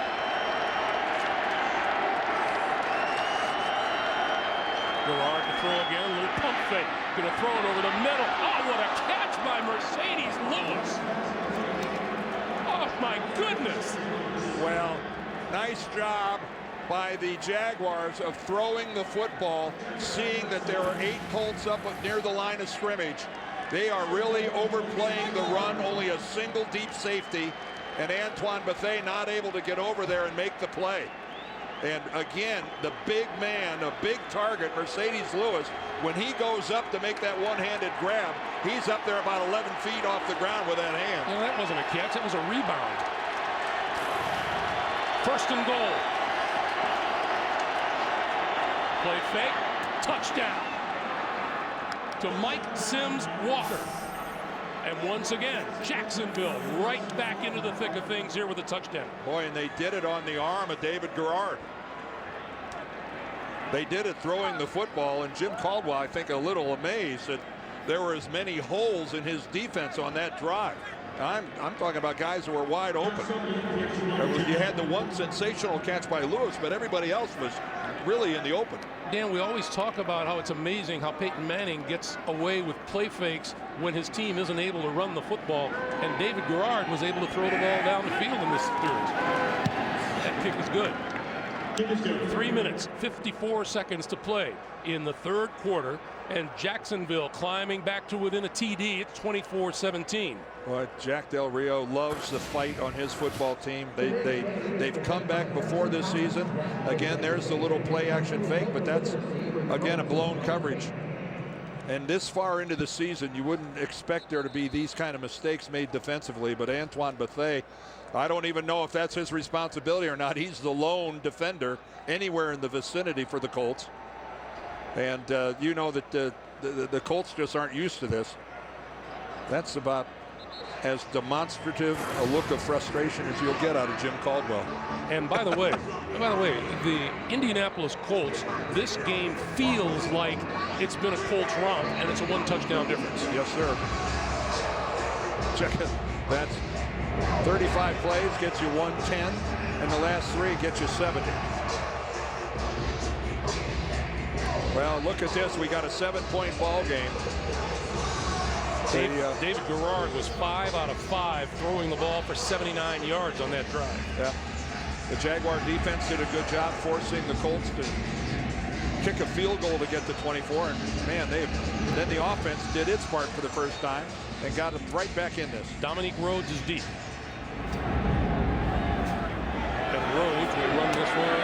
No, he won't run it out of the end zone.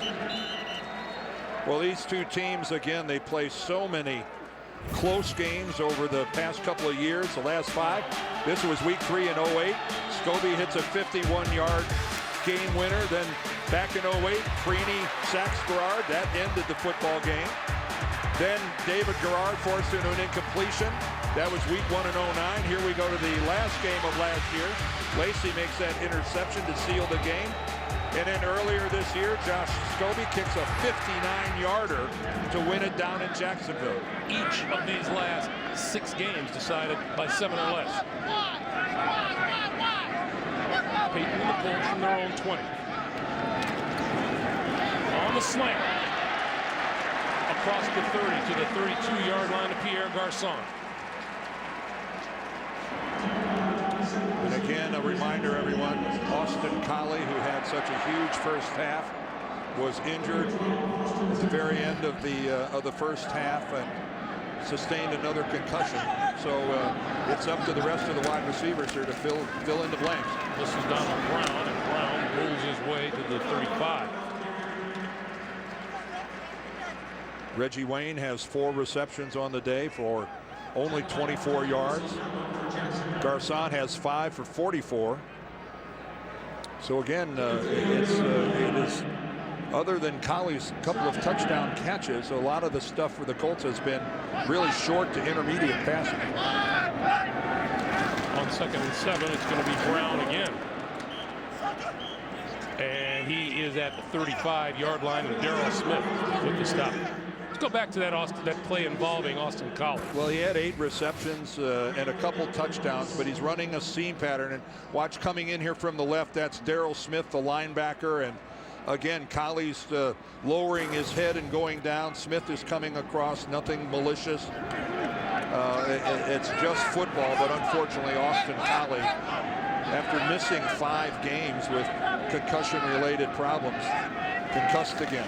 Jacksonville hoping to force another 3 out here, and they will. That one completed to Jacob Tammy, but he's dragged down at the 37-yard line. Ooh, and there's a pattern, and with that kind of coverage, that has virtually no chance of picking up a first down. That's about a 1-yard out pattern being run by Tammy. That's the third 3 and out of the day for the Colts. McAfee to kick it away to Mike Thomas. That pass and that completion, that's a little surprising.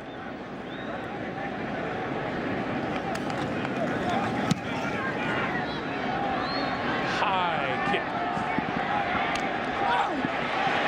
Thomas, no fair catch, and out of bounds at the 24. A daring punt returner is number 80, Mike Thomas. 7-point game here. We'll see how it turns out. Meanwhile, coming up next, Mark Sanchez and the New York Jets trying to bounce back against Ben Roethlisberger and the division-leading Steelers, or the Broncos and the Raiders. Check your local listings this season. More people watch the NFL on CBS than any other network. Boy, how big is that Jets-Pittsburgh game coming up? 2 teams that are having trouble scoring points. Yeah, really. For starters. We saw Pittsburgh last week. They had 2 defensive touchdowns in the game we had. And the Jets, who are the Jets? There's the question mark right now. Mark Sanchez in need of a rebound game. Maurice Jones-Drew back on the field, in the backfield. Play fake to him. Garrard going to throw it out here to Jones-Drew. Up the sideline. Across the 35 and out of bounds at about the 37-yard line. Boy, did Maurice Jones-Drew get left alone by the Colts. Nice soft hands. Look at him look it right into his hands.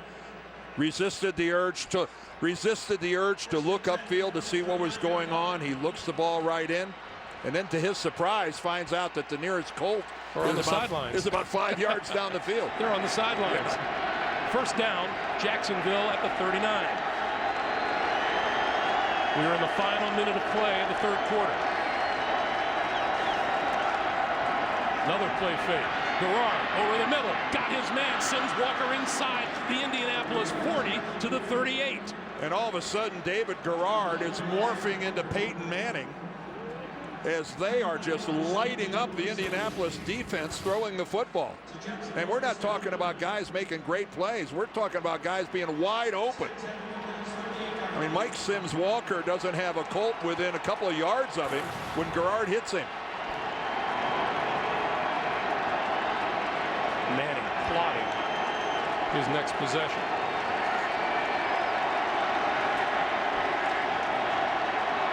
Garrard to throw again. Gonna throw over the middle, intercepted. Picked off at the 15-yard line by Antoine Bethea. Bethea to the 35, to the 40, still on his feet. Forward to about the 44-yard line.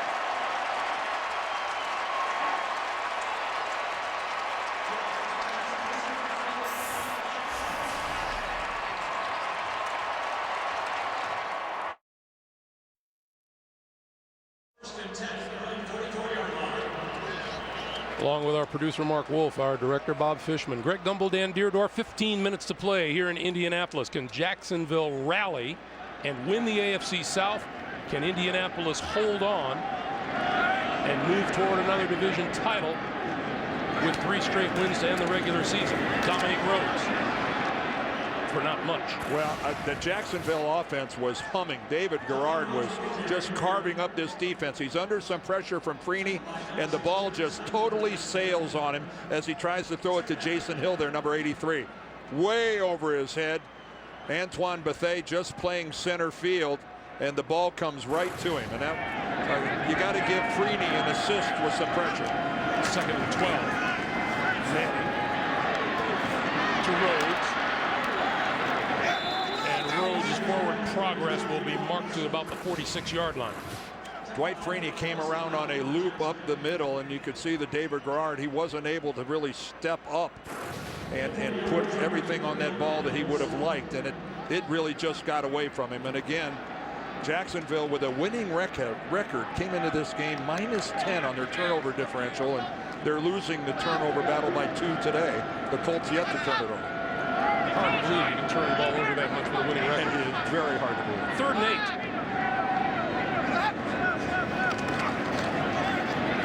Manning on the move. Throw.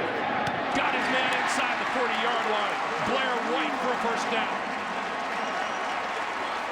Well, Peyton Manning goes, hey, I can move out of the pocket. I can throw the ball on the run. And you know, it's something that he has done effectively his entire career. It's just he's not the most athletic guy in the world. But you know what? You can't do it a lot better than that. Peyton Manning on the move outside of the pocket. Well, is that a surprise, I guess, that he's able to throw a strike? Distributing the ball to 8 different receivers today. First down at the Jacksonville 38. Play fake. And at the feet of Jacob Tamme, he pulled that in at the 30-yard line. That's a pretty good catch. Well, and that's, you know, Peyton threw it down there on purpose because there was tremendous coverage. You know, there's a reason that this ball is low, and it's because Tamme is completely covered. Now, I think that might have been a little lower than Manning really wanted it to go, but he threw that low on purpose. There was no chance that he's going to throw the ball up high. Don Carey, good coverage. 2nd and 2. They'll give it to Rhodes, and Rhodes has the first down to about the 25-yard line. Boy, Dominique Rhodes is a thumper. I mean, this guy, not the most spectacular guy, but productive. But man, when it's time to finish a run, he lowers the pad level and finishes.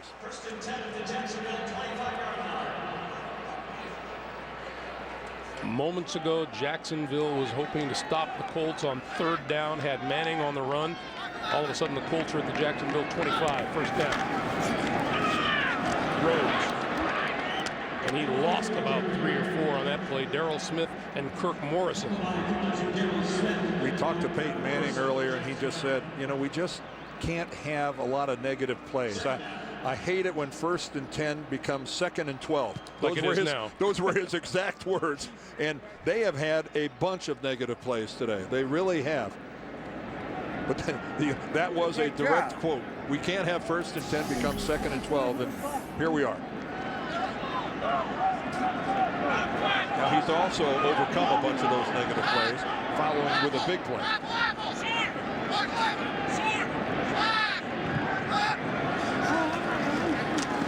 Manning, short pop over the middle, complete inside the 25 to the 23 to Tamme.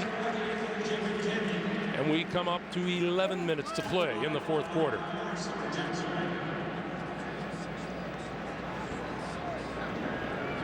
And again, Peyton Manning, as he has done a lot today, working underneath. Jacksonville playing a deep shell. There they go, both safeties back again, back around the 10-yard line. Another big 3rd down play for the Jacksonville defense. Give it to Rhodes. Rhodes, left side, looking for running room. And inside the 20 to about the 19-yard line. That'll be about 4 yards short, and it'll bring Adam Vinatieri on for the field goal. Well, Jack Del Rio realizes that's about the best his defense could do in that situation, is again force a field goal attempt. This is going to be a 37-yard attempt. Vinatieri connected from 34 yards earlier. I'll set you up. He's 21 of 23. No. He's 22 of 24. 9:57 to play in the 4th. Colts 27-17.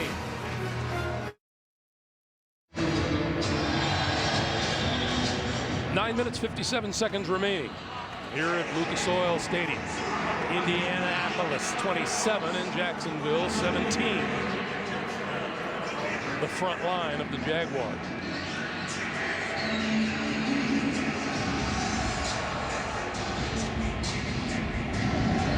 Karim is deep.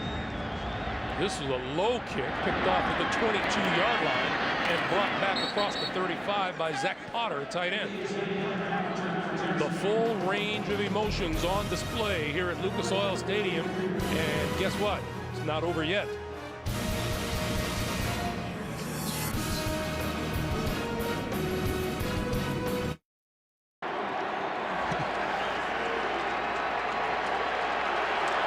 Joseph Adai sitting there in the blue T-shirt, not active for today's game. Maurice Jones-Drew in the backfield for Jacksonville, which needs a little production.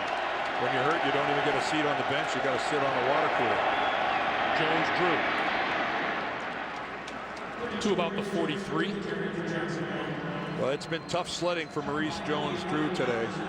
He's getting carries. That was his 16th carry, but again, he can't even find 50 yards on the day. 46, only 9 in the third quarter. Yep. This running attack of Jacksonville not playing out the form today. A lot of kudos to the Colts up front. Garrard from the shotgun on 2nd and 5 over the middle to Jones-Drew, has a first down across midfield to about the 49 or the 48-yard line of the Colts. Tywan Hagler coming up. Well, Jim Caldwell told us that with the Jaguars, it's like basketball. If a guy likes to go to his right, you force him to his left. And, you know, his point was, we'd like to force David Garrard to throw the football. Here in the second half, that's been the difference, as the Jaguars have been able to throw the football, and pretty effectively, right up to that last interception. That's Cornelius Brown, the cornerback, the rookie out of Texas El Paso. While they check on him, we'll check in with James Brown in New York. All right, Greg and Dan, and what we'll find is that Drew Brees throwing his 3rd touchdown of the game. Take a look here as he throws this toward the end zone. Marcus Colston tips it. Lance Moore right there to haul it in. 15-yard strike. 11 plays, 80 yards. All knotted. 20 for all in the 4th in Baltimore. Greg and Dan. JB, I'm sure that's just like they drew it up on the chalkboard. Lance Moore didn't have a whole lot of football field to work with there, did he? You know, that's when it's really amazing, the athleticism of some of these guys. First down, Jacksonville at the Indianapolis 49. Garrard on the run and throws it away. Well, credit Dwight Freeney. He just collapsed. He just collapsed Eugene Monroe, number 75. I don't think David Garrard was planning to leave the pocket. Watch this. This is a bull rush. That is when you just get under a guy and run him back. David Garrard, that was not a rollout. He left the pocket because the pocket disappeared because of that guy. You know, when a guy can spin on you and you got nothing but air, and then he turns around and comes with nothing but power, that's a lethal combination. 2nd and 10. For Jennings out of the backfield. Can't elude the first tackler at the 45-yard line. That's Tywan Hagler. Well, Tywan Hagler getting extra playing time because Clint Session, the starting linebacker on that side, again not playing because of injury. 3rd and 6, and here come the fans.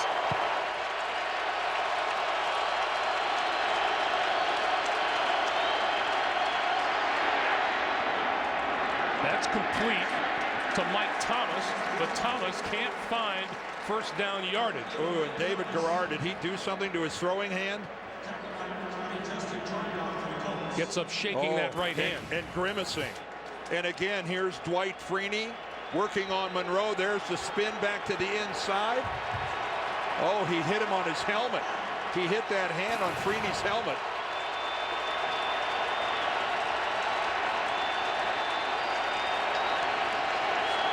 Fourth and 2. Dwight Freeney is lighting up Eugene Monroe. Garrard going to throw for it. Penalty markers down. Garrard running for it now and has a first down, but let's check the flag. Thrown by Mike Carey.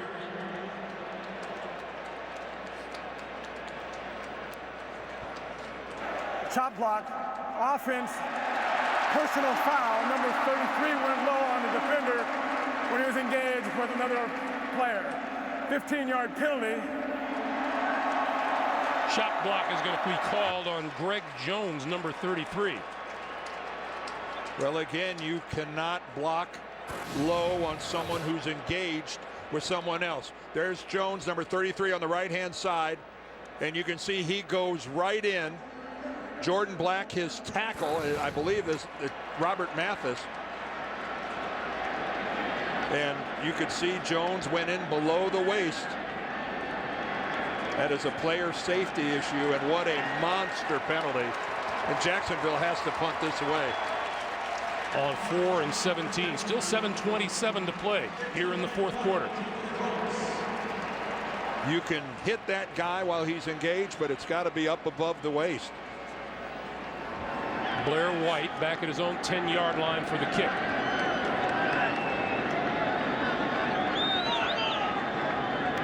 Podlesh.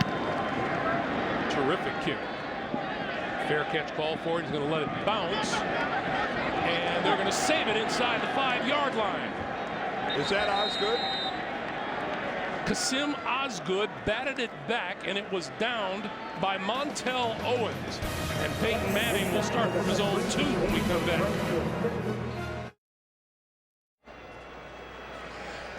David Garrard still flexing that right hand. We thought it bounced off of Dwight Freeney's helmet, but our stealth master, Mark Wolf, our producer, says, no, it's Freeney's hand. Yeah, from behind, it looked like it hit his helmet on the follow-through, but you can see right there, it hit his left hand. Here's Donald Brown getting out of his end zone just barely and back to the line of scrimmage. No gain.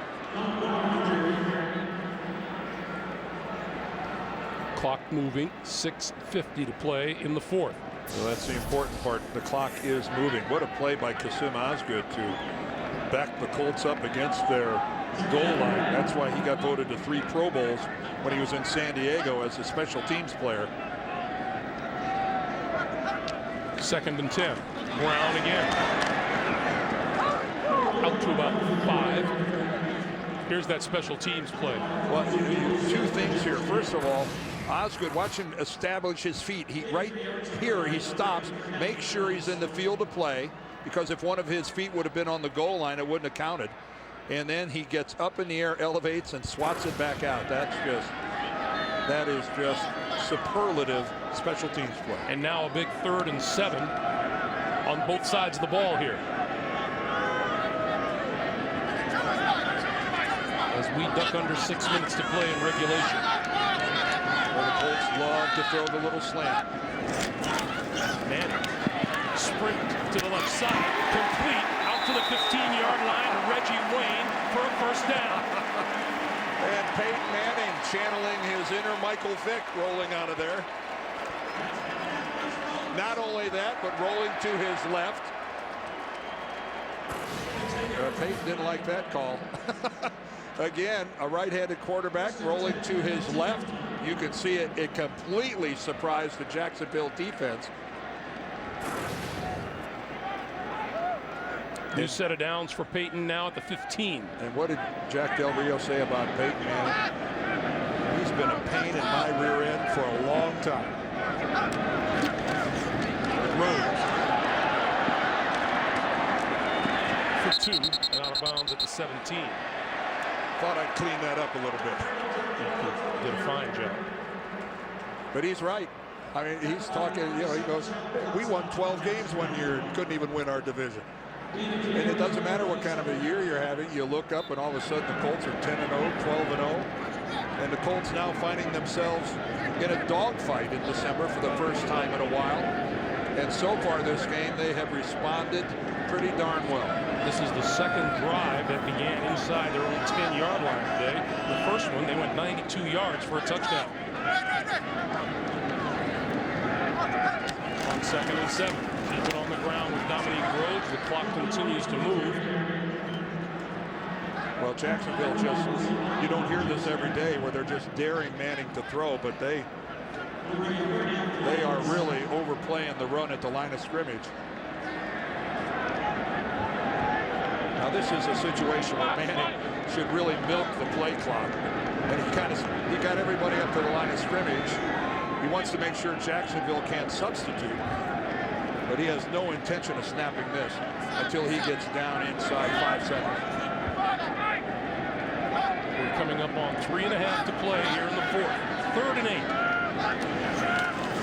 Rhodes. 2 yards short of a first down. And timeout is called to stop the clock. 3.5 on the nose to play in the fourth. Jacksonville down 10.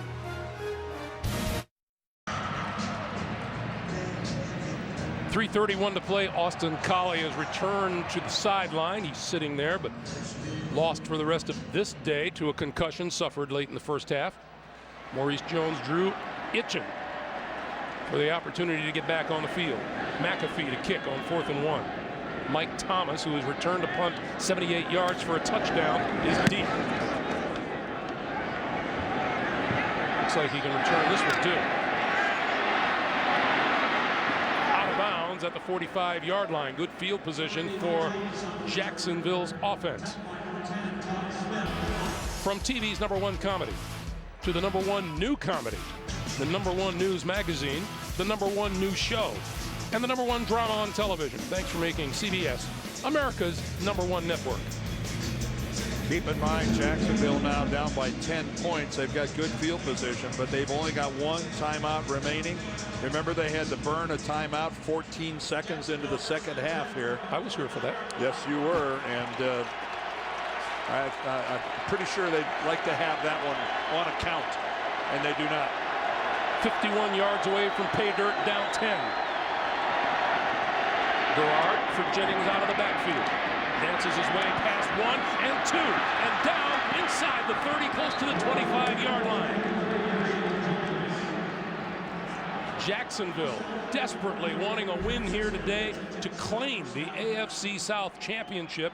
Indianapolis just as desperately trying to hold off if they can win here and then win against Oakland and then finish off with another victory in Week 17. They win the AFC South. Well, Rashad Jennings came up with a big game last week in that win over Oakland as he rushed for over 100 yards. That was a monster play. From the 26-yard line. Garrard throwing far side of the field and got his man Mercedes Lewis out of bounds at the 15-yard line. Well, Mercedes Lewis has scored 9 touchdowns on the year. He's quickly becoming a favorite go-to guy for David Garrard, and again he just gets away from Cornelius Brown, the rookie. That was no contest. Meanwhile, the Jaguars have quickly moved from their own 49 to the Indianapolis 15. First down.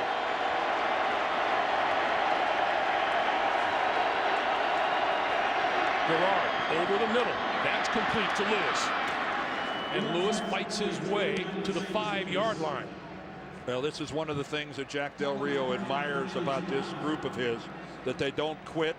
They don't get discouraged even when they're behind. They don't lose confidence. Ask the Oakland Raiders about that last week. And look how close they are to getting right back in this thing. They are very close to, but not quite. Let's see, they're going to measure for a first down now.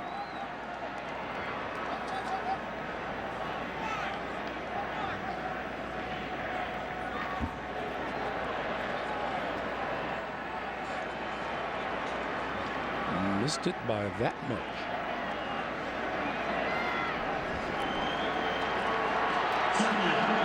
Second and inches. After the measurement, the clock starts to run again. Jacksonville's wasting some time here. Get up there and get set. Garrard going to keep it and push his way about the 1.5-yard line for a first and goal. And we're under 2.5 to play. Indianapolis looked like they were surprised by that quarterback sneak. They shouldn't have been. Garrard has already run it today to pick up a first down, and it's a Jacksonville staple. Jennings in the backfield with Garrard. First and goal. Throwing for it and incomplete at the 1. It bounces its way to Mike Thomas. Stops the clock with 2:04 to play.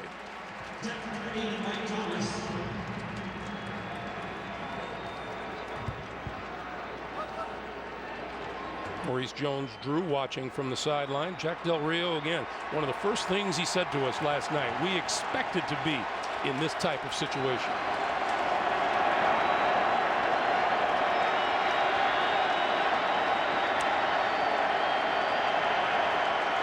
Second and goal. We're looking right at a 2-minute warning.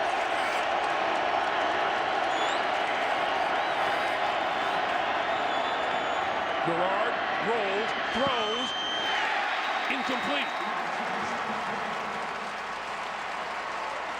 Intended for Sims Walker, and Justin Tryon was there to break it up. 1:59 on the clock as we reach the 2-minute warning. Jacksonville looking for a 10-point rally in an AFC South championship. Indianapolis trying to say no way. We'll be back.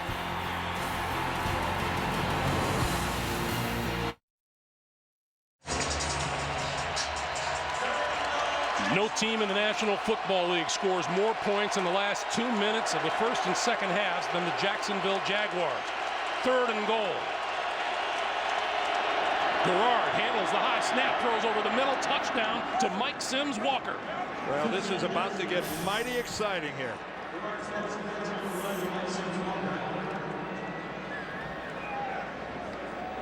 This is about to get mighty exciting. An onside kick coming up. Mike Sims Walker with his 2nd touchdown catch of the day. And again, Jack Del Rio sees his team fight back, fight through some adversity. Scobie to make it a 3-point game. He does. 1:54 on the clock, and we have a penalty marker down.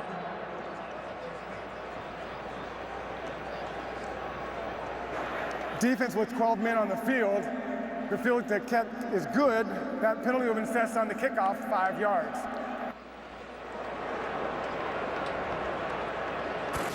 So here's the catch by Mike Sims Walker. And again, look at that snap high and left. David Garrard does a nice job of corralling it. He's checking things out, but that snap took him by surprise, and that was a good job of fielding it cleanly. And look at that ball. It just went right through the arms of a Colt defender. Those of you just joining us here in Indianapolis, just to recap for you, Austin Collie returned to the active roster today, caught 2 touchdown passes in the first half, but left late in the first half with a concussion. There he is sitting on the bench. Meanwhile, the Jacksonville Jaguars were sparked by a 78-yard punt return by Mike Thomas in the first half, and then have come back to within 3 points here in the second. Well, Jacksonville only has 1 timeout remaining, and we're on the other side of the 2-minute warning, so they really have no choice but to go for an onside kick. Now the question will be, will drive it down into the ground, have it pop up in the air, or do you try the little pooch over the top, or do you do the one where the kicker kicks it straight ahead and tries to recover it himself? Options are available here. And also keep in mind, Josh Scobie has a 59-yard field goal to his credit earlier this season against the Colts. So he has got some range. This one does not count. And there's a timeout called. Timeout. Indianapolis, their first of 32nd timeout. So Jim Caldwell, it appeared, called a timeout quickly just before the kick happened. And welcome to those of you who just joined us at Royal Stadium in Indianapolis. Greg Gumbel, Dan Deerdorf with you. Jacksonville, with a win, would clinch the AFC South here today. Indy needs 3 straight wins to close out the season to claim the division title. And right now, the Colts with a 27-24 lead with 1:54 to play, and close finishes are nothing new. And still more of you joining us here in Indianapolis. Welcome. Jack Del Rio has seen his Jacksonville Jaguars pulled it within 3 and are trying to execute the onside kick. Well, I talked about 3 options. We saw them try to execute the one where the kicker was going to try to recover it himself. They had to go back over and regroup because of that Colts timeout. You got to wonder if they'll come back and try the exact same one again, or if they'll go to a different option.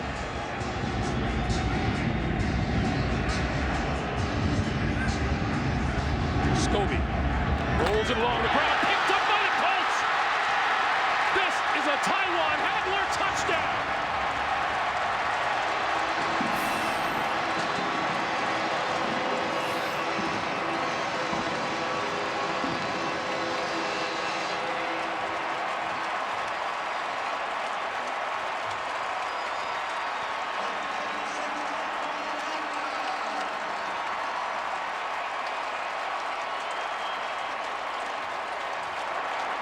Well, first of all, an onside kick has to travel 10 yards to be legal, and that wasn't even close. It didn't. I'm not sure it ever would have traveled 10 yards.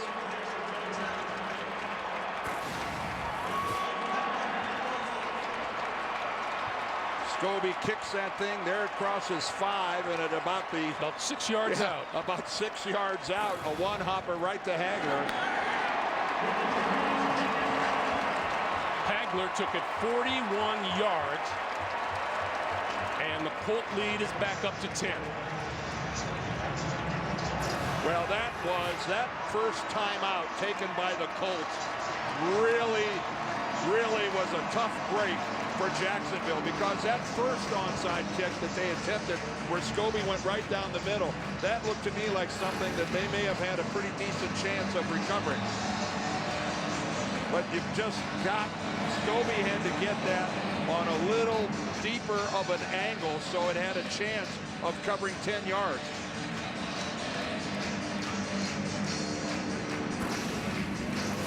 Let's go ahead and take one more look at it. And again, you can see that everyone from Jacksonville playing the football and didn't anticipate it not being driven any deeper than it was. And that's about as emotional as Coach Caldwell gets.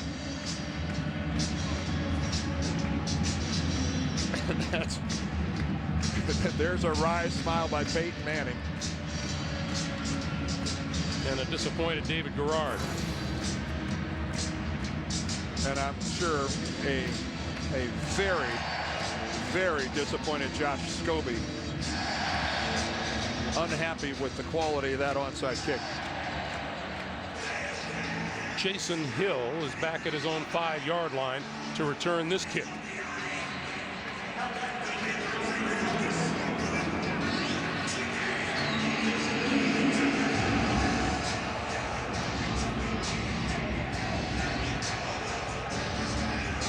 McAfee kicks it away. And Hill will run it from 2 yards deep in his own end zone. 20. Almost broke it up the sideline and out of bounds about the 30-yard line. The rest of the season looks like this for Jacksonville. They will host Washington next week and finish on the road against divisional rival Houston. Indy goes to Oakland. Dan and I will be there for that game next Sunday, and then we'll come back home to host divisional rival Tennessee.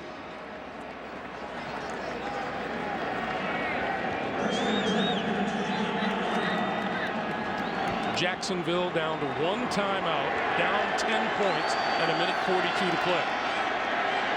Garrard, short pop, complete to Jennings, and Jennings spins across the 40 to about the 41 for a first down. 1.5 to play.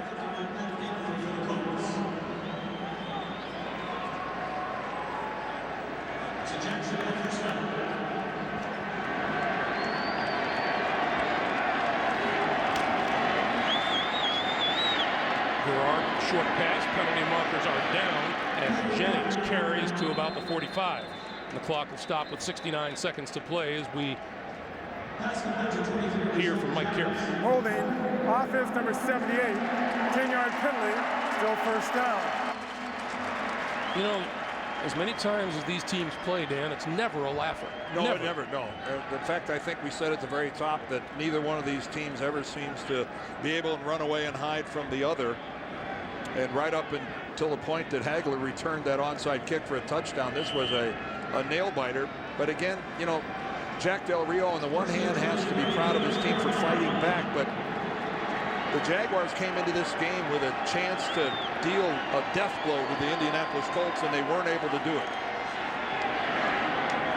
The screen to the far side. Jennings pulled down at the 37-yard line by Jacob Lacey. The Jacksonville Jaguars have never swept the Colts in a season series, and they're not going to do it this year either. Garrard under pressure, got rid of it.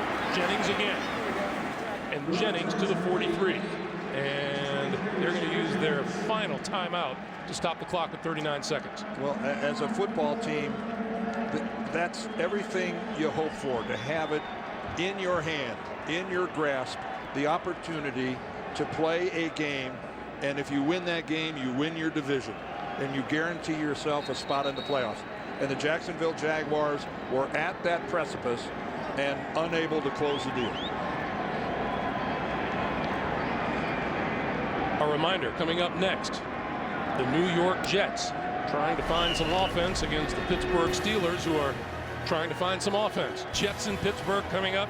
Meanwhile, Tim Tebow getting the start at quarterback for the Denver Broncos as they take on the Oakland Raiders this season. More people watch the NFL on CBS than any other network. Long one over the middle. Oh, what a catch inside the 35 by Jason Hill for a first down. 30 seconds and counting.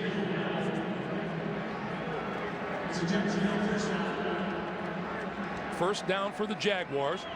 Down to 20 seconds, and Garrard spikes the ball and stops the clock.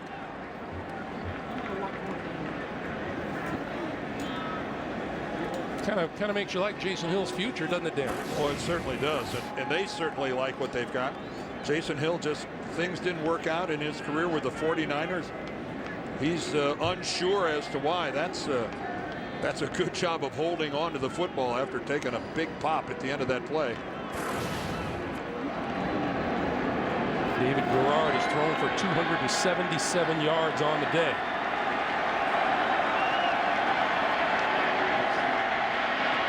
On the move. Still looking. Throws for the end zone. Incomplete. Off the hands of Antoine Bethea. 10 seconds to play. Well, you touched on it. It's in front of the Colts now. If they win the remaining 2 games, they will be division champions one more time. And now going forward, I think a huge question mark is the physical condition of Austin Collie. And it's a question of, will he be able to play next week or after another concussion, a huge question mark. Garrard throwing down the sideline. He's out of bounds. Incomplete. 3 seconds on the clock. And this is, I can't imagine how disappointing a plane ride this is going to be back to Jacksonville for the Jaguars. But again, we talked about the turnover issue for Jacksonville coming into this game, -10, and today they had 2 turnovers and the Colts had none. You don't go on the road and lose the turnover battle very often and expect to beat a good football team. Last play of this game, barring a penalty. That pass is complete to Mike Sims Walker. And the Jaguars are going to run out of time and run out of laterals.